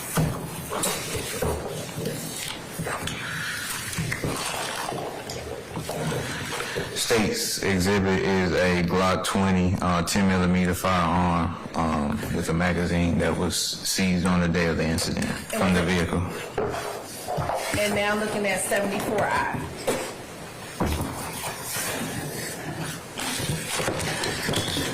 .74I is the Phoenix arm pistol that was seized from the day of the incident with a magazine.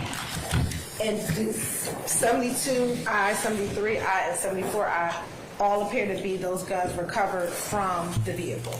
Yes, ma'am. Your Honor, at this time, the state legislature tendered State's Exhibit 72, 73, and 74I into evidence. Any objection, madam? Your same objection. All right. They'll be admitted over your objection. The court will admit 72I, 73I, and 74I. May be published as you see fit. Thank you, Your Honor. And in that same fashion, when you see guns mixed around with the narcotics, what does that indicate to you? I sustain the objection as to form.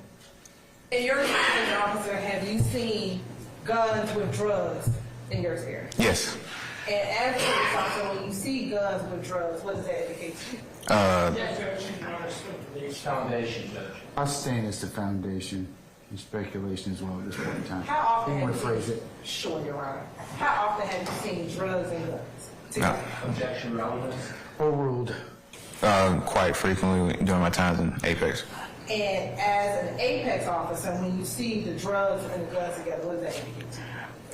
Your Honor, foundation. I'll overrule the objection. It's used as a tool to prevent possible. Overruled.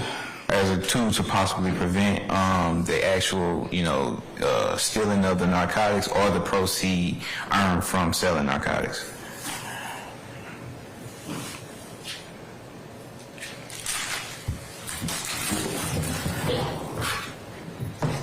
And now looking at, I'm going to publish State's Exhibit 73I.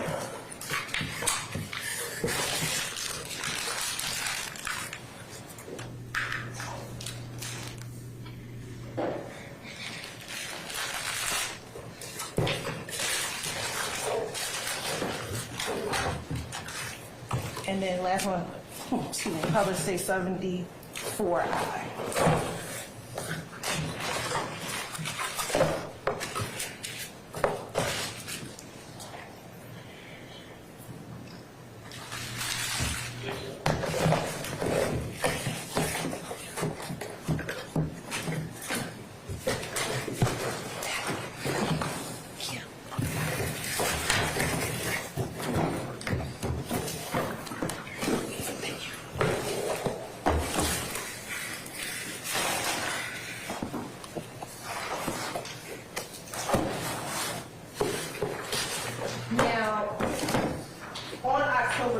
23rd, 2018, did you arrest anyone?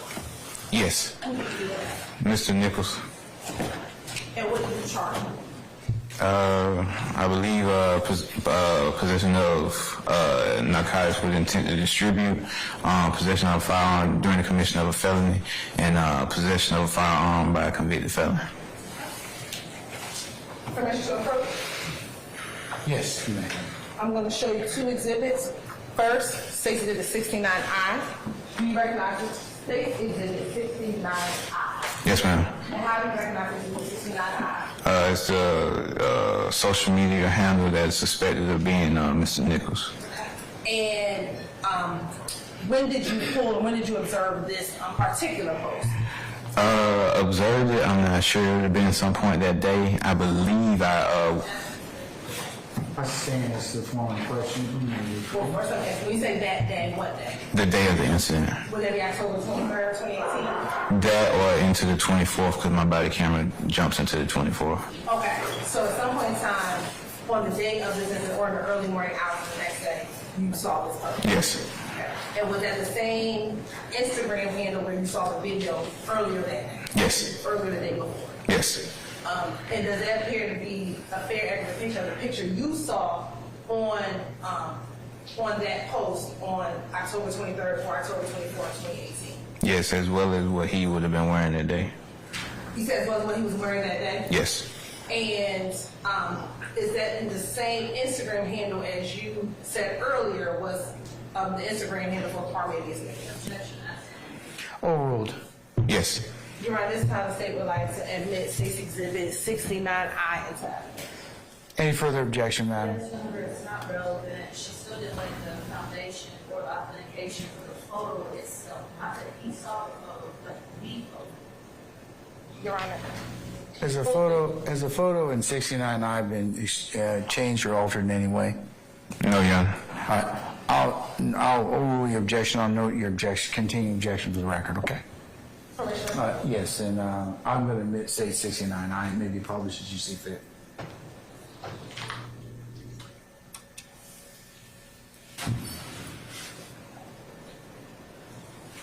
And is that the picture that you saw either late in the evening on the 23rd or early morning, the 24th of October 2018? Yes, Your Honor. Yes, ma'am. So, if you could just read for the jury, what does it say underneath the blank mark out? Okay, so it says the name of his Instagram handle, which is in bolded. Overruled. It says the name. Okay. It says the name of the Instagram handle, which is in bolded, as well as smile through the Try to pain. speak a little bit slower for me. So Okay. As well as smile through the pain with an exclamation mark, and then it says keep yourself even when you broke, exclamation mark, bad season, slime. Hashtag slime. Yes. Let me ask you this. This is, what community was this in? This occurred? The Cleveland Avenue community. Were you aware while you were an Apex officer of any gang activity within the Cleveland Avenue? Objection. Basis. It's not relevant. Foundation? Foundation. I'll sustain as the foundation. As a police officer working in Zone 3, were you aware of gang activity in Zone 3? Yes. And how were you aware of gang activity within Zone 3? Through knowledge of, investigators from the gang unit, as well as, reviewing some of the Instagram handles. I saw what I suspected to be, gang. I sustain the question, the answer. Your Honor, is saying that it's suspected marijuana, suspected drugs. He said what he's suspected it to be based on what he saw. Gotta lay more foundation in terms of that, though, madam. So I sustain the objection. What type of things did you see? At various times, you can see individuals throwing up what's been assumed as the. I'm not. What was it? Okay. As a relation to the community overall, individuals throwing up hand motions that are to this effect. Okay. And what did you understand that particular gang sign to be? I understood that to be related to YSL. Okay. And inside the community in Cleveland, off of in Zone 3, where in Zone 3 would you see that type of? In Zone 3, did you see anything else associated with the YSL? It was some, what's the word? Tagging is a graffiti word. It's a graffiti term for spray paint, where you see buildings or whatever marked with YSL or slat or slime or various phrases that, you know, is known to be associated. Basis. Lack of foundation, he's saying it is. I'm overruled the objection at this time. To be associated with YSL. And where would you see that type of tagging of slat, YSL, or slime? On various walls. Okay. Yes. Where? Oh, in the community. I can't off the top of my head think of one right now. Was it near Cleveland Avenue? Was it near Steel? Well, I'm going to overrule the objection. I stand as Salidi. Where in Zone 3 would you see these types of tags? along, you know, the whole Cleveland Avenue area, it's all one street, so, you know, it has varying streets that branch off. You may see it on an apartment, you know, building along, you know, one of the neighboring streets off of Cleveland Avenue, but that's the main, like, thoroughfare corridor. Thank you. Yes. Now I'm going to show you what's been marked as State's Exhibit 84I. Oh, excuse me, Your Honor. If I didn't, I would like to send State's Exhibit 69I into evidence. Sorry, I think it did. 84I. What's State's Exhibit 84I? It appears to be an aerial view of Cleveland Avenue, Steel Avenue, and some of the neighboring businesses and residents in the area. And does that appear to be a very accurate depiction of that Cleveland Avenue area near Steel Avenue? Yes, ma'am. And is that the area in which this incident from October of 2018 occurred? Yes, ma'am. Your Honor, this time say when I turn State's Exhibit 84I into evidence. Just for demonstrative? Yeah, yes, Your Honor. Okay. Any objection, Ms. Westmoreland? I'll admit over your objection. All right. For demonstrative purposes. And if you can just kind of orient the jury starting from 75 and bring them over to Steel Avenue. Okay. So to the right of the photo, you have 75, which runs, you know, north and south. The right or the left? I mean, I'm sorry. The left of the photo, you have 75 that runs north and south. You have what appears to be a neighboring street or oncoming, the roadway leading on to 75. At the bottom of the screen, you have Cleveland Avenue, a nearby Chevron. So you can actually do one of two things so that the jurors in the back can hear you. Okay. You can either use that same symbol earlier and point and use your arrow and then turn this way. I know it's going to be kind of hard. I got you. And you can use that to point to where you're seeing Cleveland Avenue. Okay. So right here, you have 75, 85, which runs north and south. Then right here, we have Cleveland Avenue, which runs east and west along, 75, 85. And then we have the Steel Avenue street and the apartments and parking lot area where the actual search and investigation took place. And then we have neighboring businesses and the actual residents of, the apartment complex. And going straight, you try to go going up Steel, past 2612 Steel, what, if anything, is behind that's not indicated in it? Another apartment complex, but I'm not sure the name. Okay, but that's another apartment complex. Yes.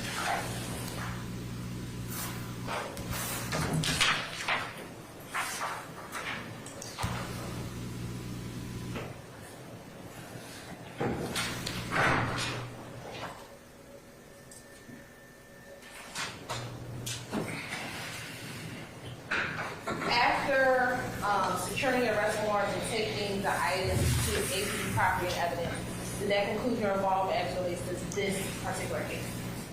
I believe so, yes. I have no further questions. Cross.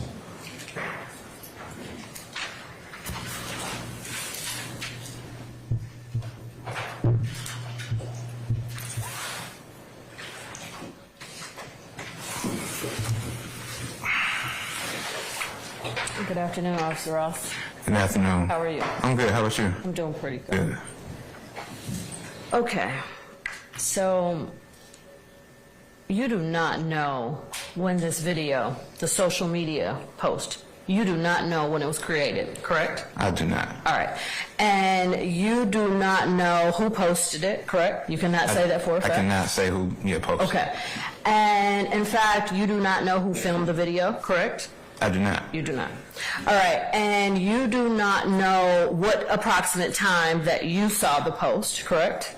Well, in my narrative, it says 20 minutes. No, what time you saw.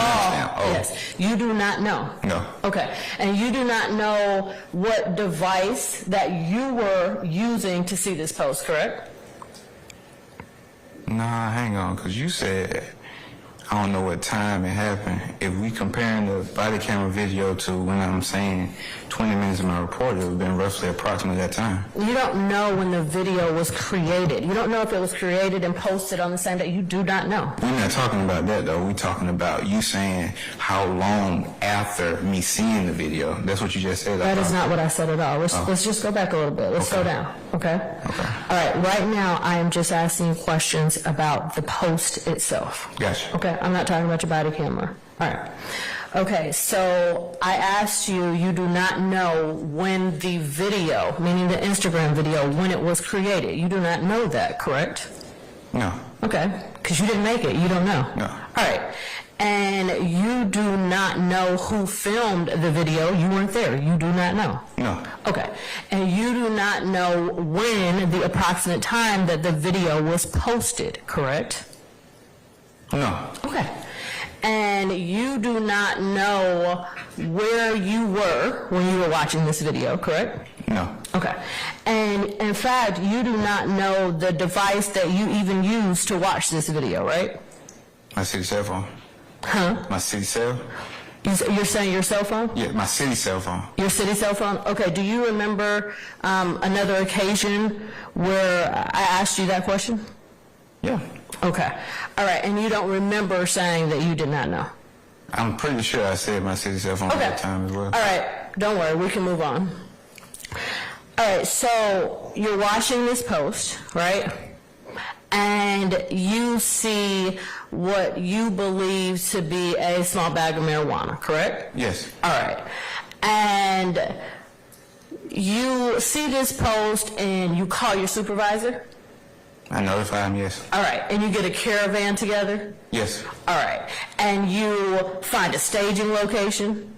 Yes. Okay. And and several officers meet you at the staging location? Yes. All right. And you do this briefing session with your other officers? Yes. To go get this marijuana? Yes. Okay. All right. So you arrive at the apartment complex, right? Yes. And when you get there, Mr. Nichols, who you believe to be Mr. Nichols, he's not even in that car, the gray car anymore, correct? Correct. Okay. And let me ask you a question. Let me make sure that I'm clear on this. You saw another post on that same social media account from the day before or earlier that day with the same clothes on, correct? Yes. Okay. All right, so anyway, so you get to the apartment. Mr. Nichols is not in the white Toyota. No. He's in the white Toyota. Excuse me, he's not in the gray Sonic. Yes. Okay. And in fact, he's now in a different car. He's in a white Toyota, right? Yes. All right. And there are two other people in the white Toyota with him, correct? Yes. Right, the two females that we just saw. Yes. Okay. And there are several individuals standing outside. That's fair. Yes. Okay. And of these individuals standing outside, they're males, they're females, it's both, right? Yes. Okay. And so let me ask you, sitting on top of the gray car, okay? The gray car. Okay. You saw individuals sitting on the gray car, right? Yes, sir. All right, and you saw individuals standing beside the gray car, correct? Yes. None of which was Mr. Nichols. Correct. All right. And so you park your patrol car, right? Mm-hmm. And you get out.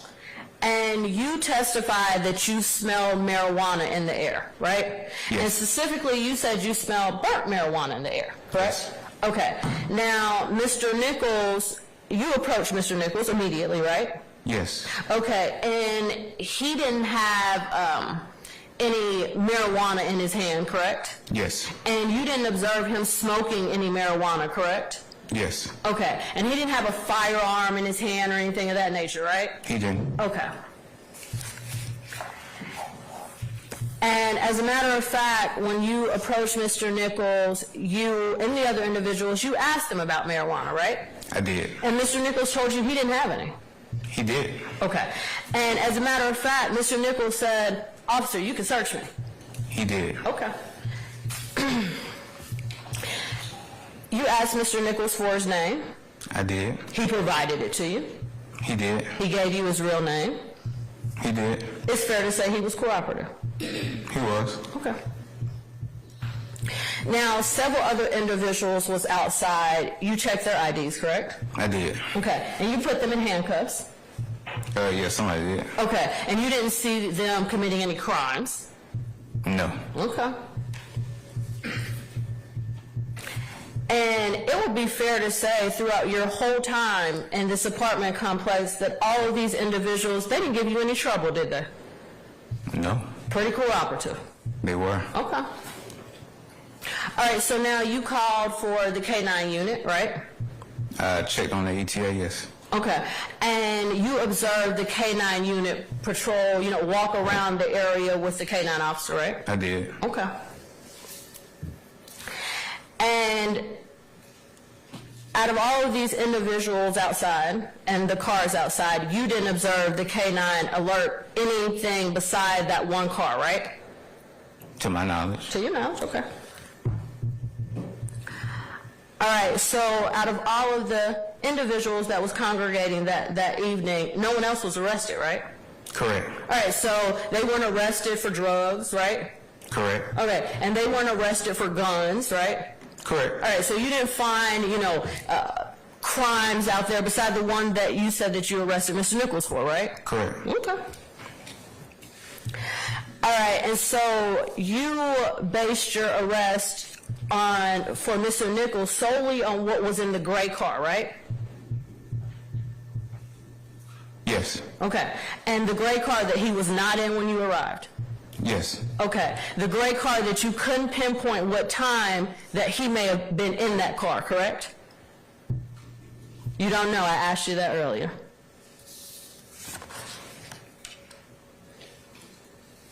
Correct. Okay.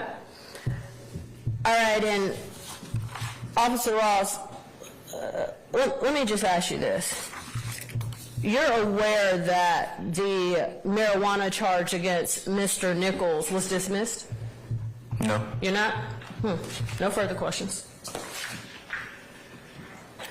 Any further examination? Mr. Sharp?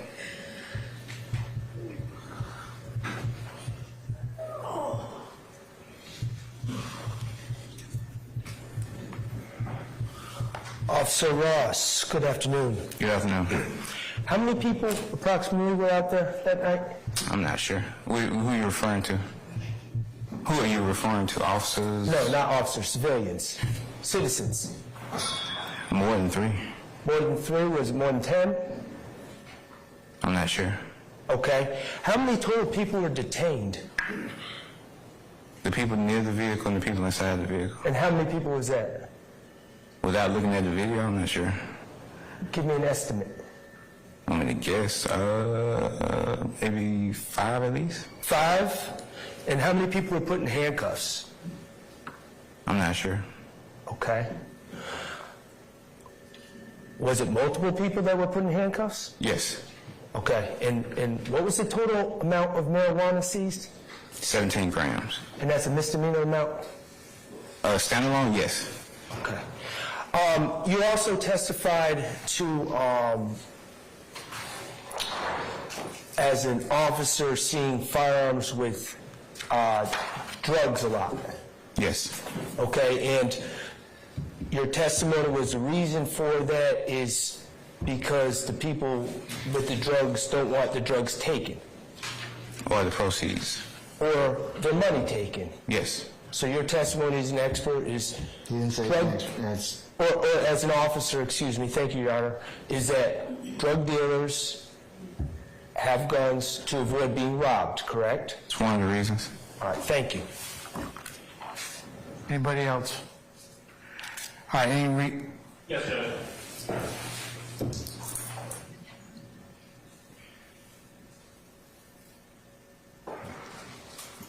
Good afternoon, sir. Good afternoon. Tell me your rank again. Sergeant. Sergeant. All right. Just a couple questions for you. I want to pick up where Mr. Shaw just left off. You started talking and you were asking questions toward the end of your direct examination about your time patrolling the area, and you said that you are familiar with that Cleveland area. Is that correct? Yes. You asked some questions about, quote, gang activity or gang whatever in that area, right? Yes. And you said that you know that there's some people who, quote, throw up gang signs, I think is what you said, right? I believe that to be a gang sign, yes. Right. Okay. Sign you threw up while you were on the stand a little while ago was something that you said, well, that's recognized as that's what I know to be a YSL gang sign or something like that. Is that what you said? Yes. Okay. So let me bring this back around to this incident. You see a video on Instagram, right? Yes. You decide based on the video where someone's got what looks like some marijuana in their possession inside of a car, that you're going to go to that location and conduct an investigation, or I guess go find a weed, right? Conduct an investigation, yes. Right. You went over there with a bunch of other officers. I think your word was caravan. Right? Yes. To go locate this weed that you saw in the car, right? To investigate the marijuana, yes. Gotcha. Right. And you were very interested in doing this because you even called for the canine before you went out there. Yes. Right? Make sure that as you go over to this, wherever this location is, where someone's got a little bit of marijuana or some marijuana in a car, you're fully prepared, you and the other officers, right? Yes. And there's a canine coming to make sure that when you get there, you got what you need to search or find whatever you got to find, right? Yes. You get there, and as we've just discussed a little while ago, there's some folks who live in the area, some citizens, right, who are there standing around, right? I don't know where they live at. But, yeah. You know they're there, right? Yeah, they're there. I mean, they're not running all over the place. They're there in the location, this apartment complex where you are, right? Yes. Right? And what you do then is you all get out of the car and start talking to them, and you detain them, right? Yes. And in fact, I think the way you described it, as you walk up,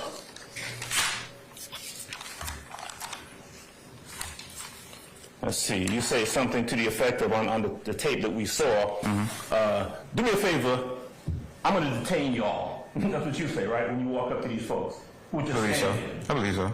Detain in your word means put them in handcuffs, these citizens, right? Yes. Right. Even the ones who you hadn't observed committing any crimes, these folks in their neighborhood are put in handcuffs by you because you want to detain them, you want to investigate, right? To locate the marijuana, yes. Locate the marijuana that you saw in a car on an Instagram post that you don't know when was posted, right? Yes. Okay. And so these folks who are just standing around there in their neighborhood, right, detained, quote unquote, put in handcuffs, and you tell them, as you're conducting an investigation, that you're being detained. As a matter of fact, one of them you said something to the effect of, some kid, you said, you're being detained, you're a grown man now. Based on his age, yeah, he was considered grown by the state.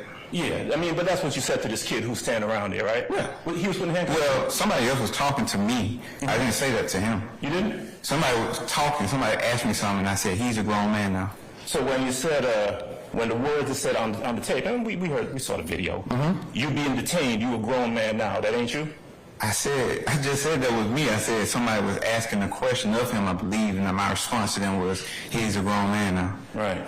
And that's the kid you're talking about who didn't have who had the ID that he had gotten to get a job or something like that, right? I guess so. Remember him saying that? I don't know if he was getting a job, but I guess so. You don't remember him saying that I went to this location to get this ID, you got to get it to have a job? You don't remember that? Didn't really hear. Okay. So, as you're conducting this far-ranging investigation looking for this marijuana, you're talking to individuals who are there, right? Yes.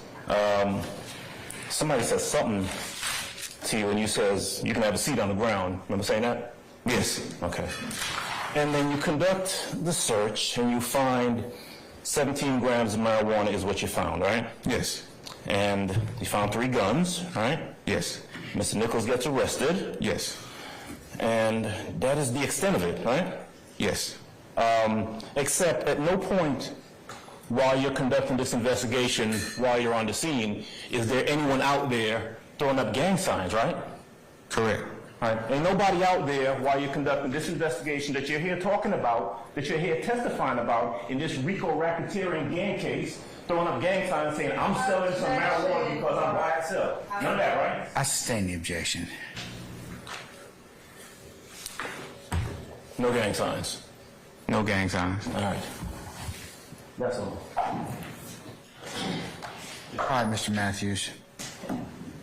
Sergeant Ross, and you're familiar as a veteran police officer and a sergeant, the responsibilities that you have with documenting and reporting as a responding officer, collecting gang-related information when you go to these scenes, correct? Yes. And you didn't document that as any gang signs, any paraphernalia, any language about any gang signs that particular night, correct? That night, no. Okay, nothing further. Anybody else? All right, any redirect from the state? Yes. All right. How long you been a police officer? 11 years. How long were you with the Apex unit? 3. As an officer with APD, Apex unit, when you're conducting an investigation outside, in front of people, is it common that people don't throw their gang signs while you're in the midst of the investigation? No, not when they get detained. No, yeah. Not when they're being detained, all right? Okay. And when he's talking about the marijuana, were there weapons found as well? Yes. Why do you detain individuals when you first get on the scene? Oh, well, in this sense, I didn't know who actually, had the marijuana. And we were there to conduct the actual investigation. Had several individuals in a separate car that was nearby the car in question, and I had individuals sitting on and standing, immediately behind that vehicle as well. So, as well as they've been saying, the door could be closed. Somebody could be trying to move whatever we suspect of being in that car. So I found it safe to detain anybody with immediate presence from that vehicle. And were there others? Matter of fact, in the video, was there a woman in the driver's seat? Of the white? Yes. And from the video, did you put her in handcuffs? Yes. Was she in handcuffs? From the video, the driver? Oh, the driver, I'm not sure about her. Okay. Was the passenger, was she please? Yes. Now, there has been some conversation about time. The video, again, where was it posted? It was posted on Instagram, on that page, Bitches Quay. Okay. And I think earlier you said it was posted in the Instagram stories? Yes. And again, how long are the Instagram stories last? 24 hours. All right. And I believe you testified earlier that you got to work somewhere between 2 and 3 o'clock p.m. that day? Between 2 and 4, yes. 2 and 4, excuse me. And would you have seen the video after you got to work? Yes. I stand the question as a form. What time would you have seen, approximately around what time would you have seen the video? Objection as an answer. Overruled. After I got to work. Okay. So sometime after 2, or maybe even after 4, depending on what time? Yes. All right. If I can continue, I believe it would be closer because my immediate action after seeing that video was to start gathering resources to go further investigate. And in that Instagram video, were you able to see that white Solera? What I believe to be the white Solera, yes. Okay. And when you spoke with the owner of the white Solera, how long did she tell you she had been out there? I believe it was 30 minutes. So at best, from the time you saw the video, about how long was from the video when you saw it to when you got out there? Objection, reading as an answer, and she's checking. Well, she said how long, so I'll overrule the objection. If I said I saw the video, it took me 20 minutes to gather resources. I believe at that staging location, we drove across the street. That took minutes. So I would say, well, within that time frame that she's saying they had just got out there. So this isn't as if, do you know, the video was posted months prior to this? Not on the story, it wouldn't be there.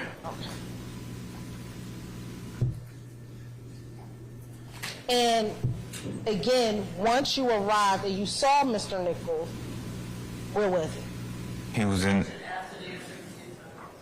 Yeah, I'll sustain that objection. And lastly, do you see Mr. Nichols in the courtroom today? I do.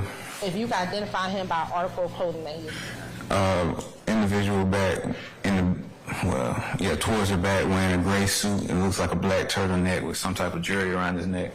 Your Honor, please let the record reflect that Sergeant Ross has identified Mr. Nichols. Yes, y'all. And last but not least, as an Apex officer, are you responsible for charging gang activity? No. Okay. Who would that responsibility fall upon? Normally, it's a gang investigator or somebody assigned to the gang unit that has a very broad basis of knowledge around the topic. All right. I think I have no further questions.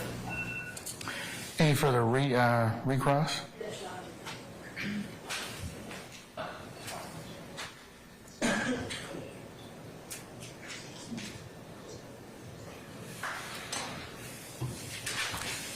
Officer Ross, the state just asked you about the firearms in the vehicle, right? Yes. You remember that? Yes. All right, so you're aware that you charged, and I think you went over this a little bit, and you're direct, Mr. Nichols with 1, 2, 3 possession of firearms during commission of a felony, correct?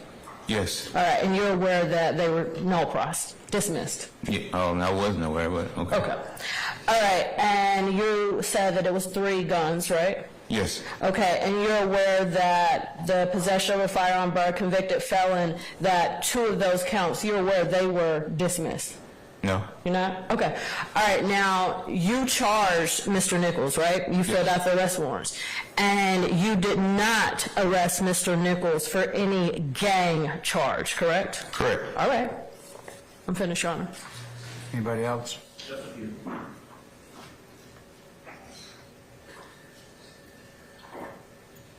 Sergeant, earlier, you asked a question that you answered about the term 12. Remember that? Yes. You said that 12 refers to police, right? Yes. You said that 12 normally is people yell out 12 to alert folks that the police are coming, right? Yes.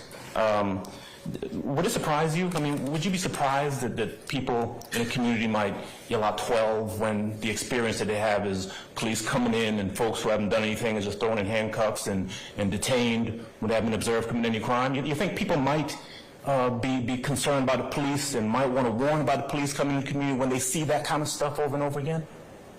Are you referring to this incident? Sure. Well, this incident and any other incident where something like this happens. Well, I'm not sure about any other incident, but as it refers to this incident, I believe that there was justification for detaining people, so I'm not sure what they would feel. Justification for putting folks in cuffs even if they hadn't done anything? They would be. I sustain the objection. Yeah. You all, so when you just talked about this a while ago, detaining folks to make sure you can conduct the investigation, put them in cuffs, do this up in Sandy Springs too? You said do they? Mr. Adams, Improper. please don't do that. That's improper commentary. Well, no, it's improper commentary. okay. I'm sustaining the objection. Okay, objection, understand. That's all I've got. All right. Yes, Mr. Matthews. Sergeant Ross, on that particular night, did you all photograph any building or any area that had any YSL graffiti in that apartment complex? That night, no. Nothing further. Anybody else? All right. Anything else from the state? Just one question. We'll see. Do you have control of how the DA's office disposes of cases? No. And on that Instagram post of him in the single picture, was the word slime on his Instagram post? It was. And was that within the time frame of his videos? It was. And your understanding is slime one of those gang graffiti that you would see on the wall? Excuse me, some of the graffiti you would see on the walls. I sustain it as deleting. Have you seen that word slime as graffiti? Yes.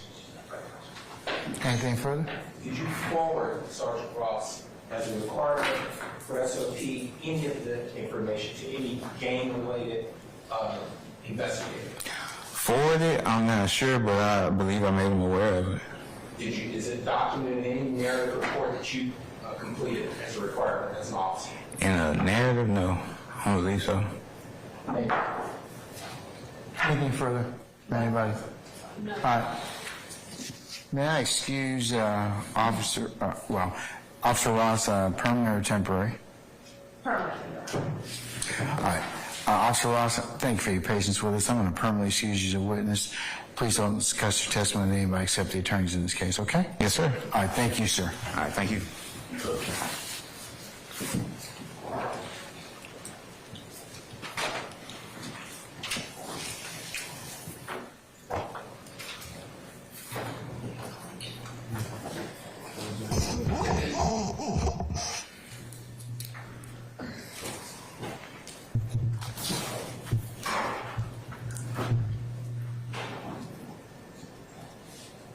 All right, ladies and gentlemen, the hour is about 5:20. How about we recess for the evening? Yes. You disappointed? You all look disappointed. All right, okay, all right. So, ladies and gentlemen, this is a natural stopping point, so let's go ahead and just recess for the evening. Let me go ahead and make a couple of comments to you at this point in time. First, we'll start out with the nightly ad nauseum admonitions that you all have grown to love. Now that you've heard several witnesses and you've considered some of the matter, is it appropriate for you to walk and talk about this case you're going out? No. Is it appropriate for you to tell your friends, neighbors, and loved ones tonight about all the things that you covered in court? No. All right. And you're going to post otherwise on any social media platform or phone a friend and tell them all the things that you learned thus far? No. All right. Okay, I think you understand that as well. Ladies and gentlemen, along with, just to reiterate as well, if anybody, third party or otherwise, tries to comment or reach out to you, I need to know about that immediately, okay? But nobody's supposed to be reaching out to you. Nobody's supposed to talk about this case to you. Nobody's supposed to discuss this case in your presence and hearing anywhere. So if somebody does so, I need to know about it, okay? I mean, if somebody reaches out to you by email or text message or other device, I want to know about it, okay? All right, ladies and gentlemen,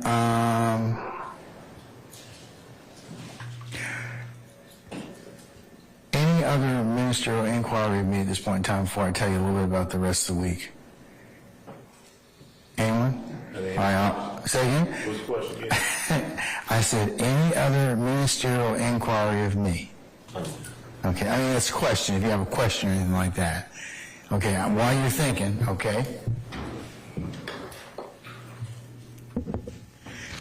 All right.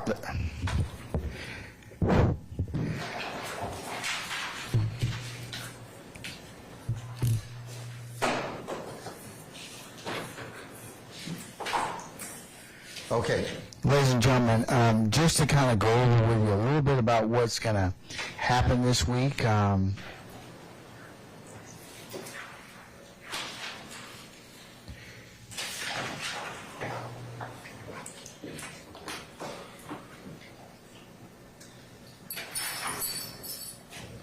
right, tomorrow is the 5th Tuesday.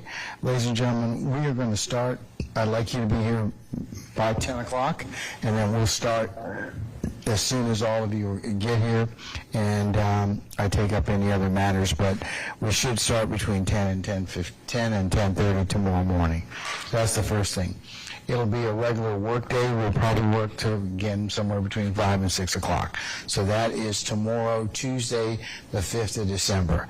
As it pertains to the 6th of December, again, that's a regular work day. I'll have you come by report by 9 o'clock, and then we'll start around somewhere 9:30. We'll work the entire day at that point. Okay? All right. As for Thursday, the 7th, ladies and gentlemen,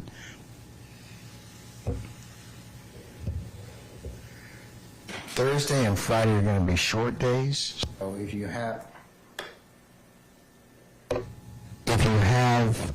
business you might want to take care of, I'm going to go ahead and tell you the time period. We're going to start probably about 9. We'll get started probably around 9:30 or thereabouts. We're going to work to about 12 or thereabouts, so 11:30, 12 o'clock. And then you'll be recessed for that day, okay? So Thursday's a short day. You have anything you want to book in the afternoon, like an appointment or anything like that, that would be the time to do it, okay? Conversely, on Friday, the 8th, ladies and gentlemen, I'm sorry this microphone keeps going in and out, but I apologize. I need to look at my computer to talk with you so everybody else can hear me. Ladies and gentlemen, on Friday the 8th, you will have the morning off as the court has unrelated business to take up. So I'm going to have you come by report at 12:30, and we'll work from about 1 to 5, and then we'll recess for the day. So that's the schedule for the rest of the week. Just to give you all a little bit of planning and notice up front so you can kind of plan accordingly, okay? Yes. All right. So,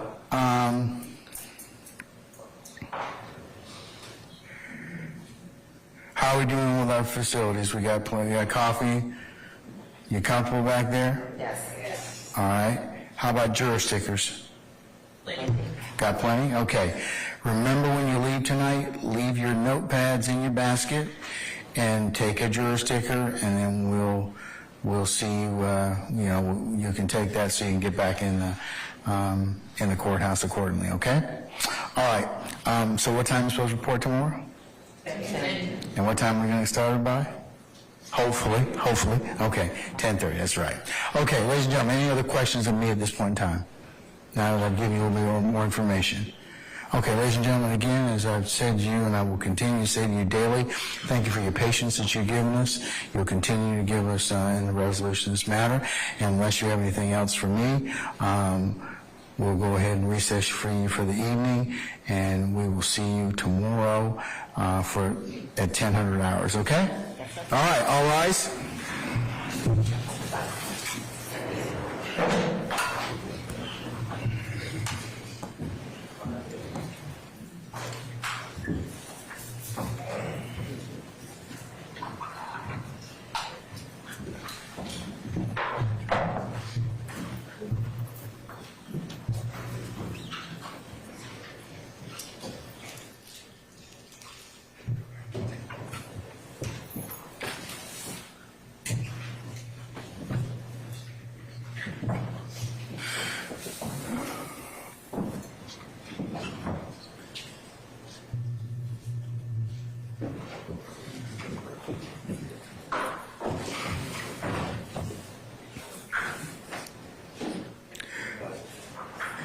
All right, ladies and gentlemen, please be seated. Our jury has left us at this point. Okay, before we close for the day, Ms. Hilton, if you would do me a favor, at the bench conference earlier involving the objection that was recorded and everybody had a chance to hear, I'd like it to go back to the video at about 40, number 1.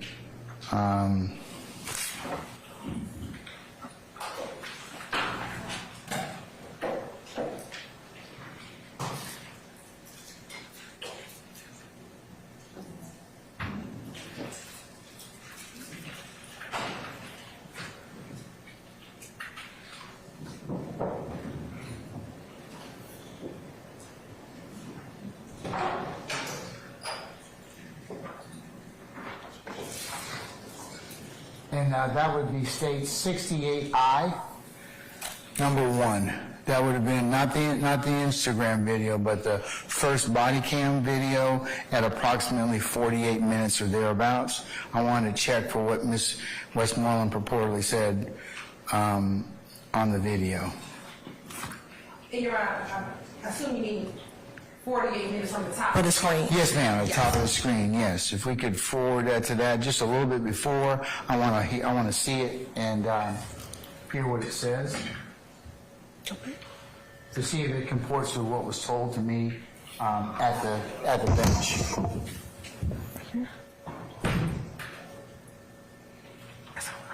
Right, that's mine.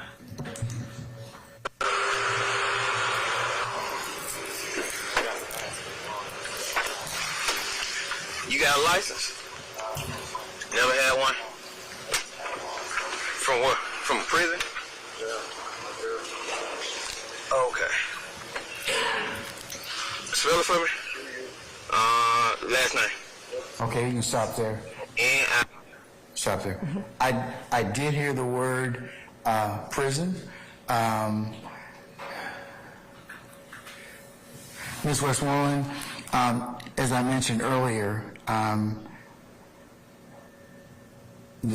it wasn't I could have, if you had told me about it prior to this, we certainly could have gone ahead and edited that.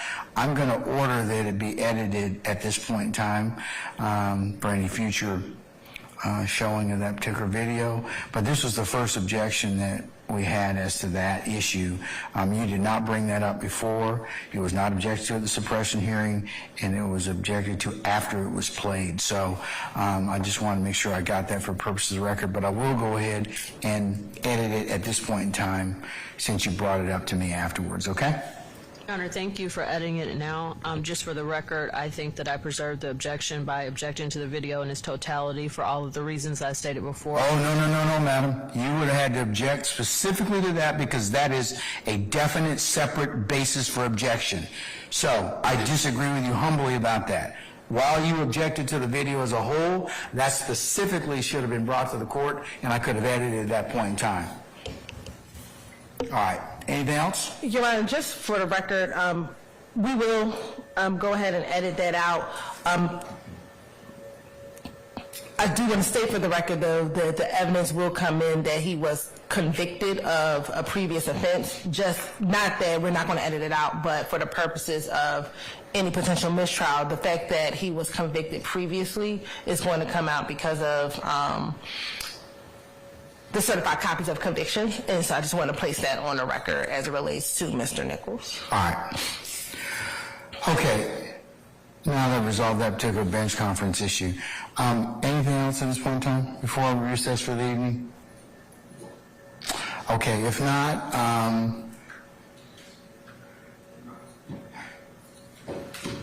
are we straight on witnesses for more? I can tell who I think we are calling. Say again, Mr. Steele? Yeah, okay. I'm with you. We sent the list, but it'll be Officer Cornelius, who didn't come today, Stancil, who was supposed to testify today. And let me pull up the list.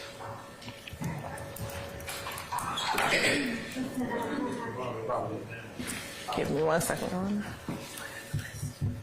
Deal on for Tuesday? You sure? Okay, Joshua Mason-Sack, Officer Fikes with Brookhaven, Patrick Chapontis with GBI, and Joshua Mason-Sack is formerly with GBI, Officer Ian Applewhite, Officer Jasmine Hawkins, now Jasmine Mogavero, and Edwin Garcia. Yeah. After Fikes or before Fikes? I sure can. Joshua Mason-Sack from GBI. Officer Fikes. Patrick Chapontis from GBI. Officer Ian Applewhite. Officer Jasmine Hawkins, Mogavero, and Edwin Garcia, in addition to Officer Cornelius, or Sergeant Cornelius, excuse me, and Investigator Stancil.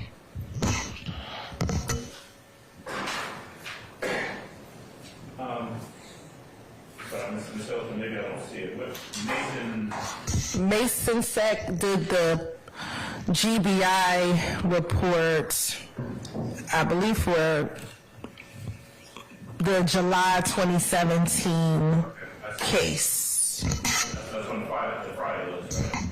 That's from the Friday list, and maybe should have been on the list yesterday too. I thought I recapped everyone, but definitely on Friday.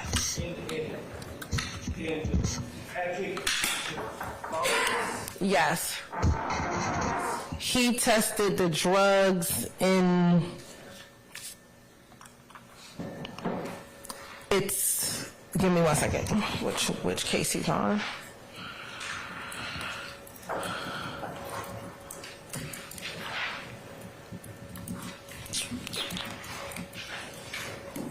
Excuse me, Your Honor, while we're looking for that.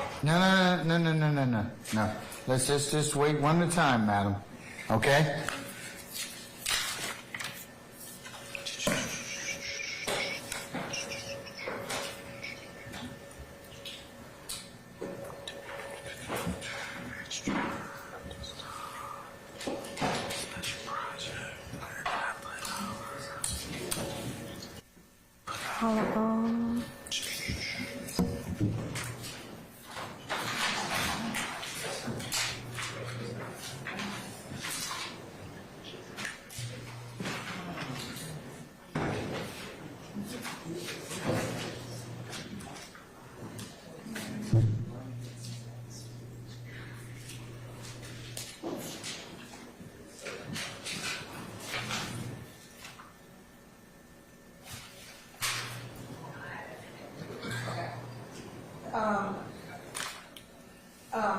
Patrick Chapontis tested the cocaine in Act 100.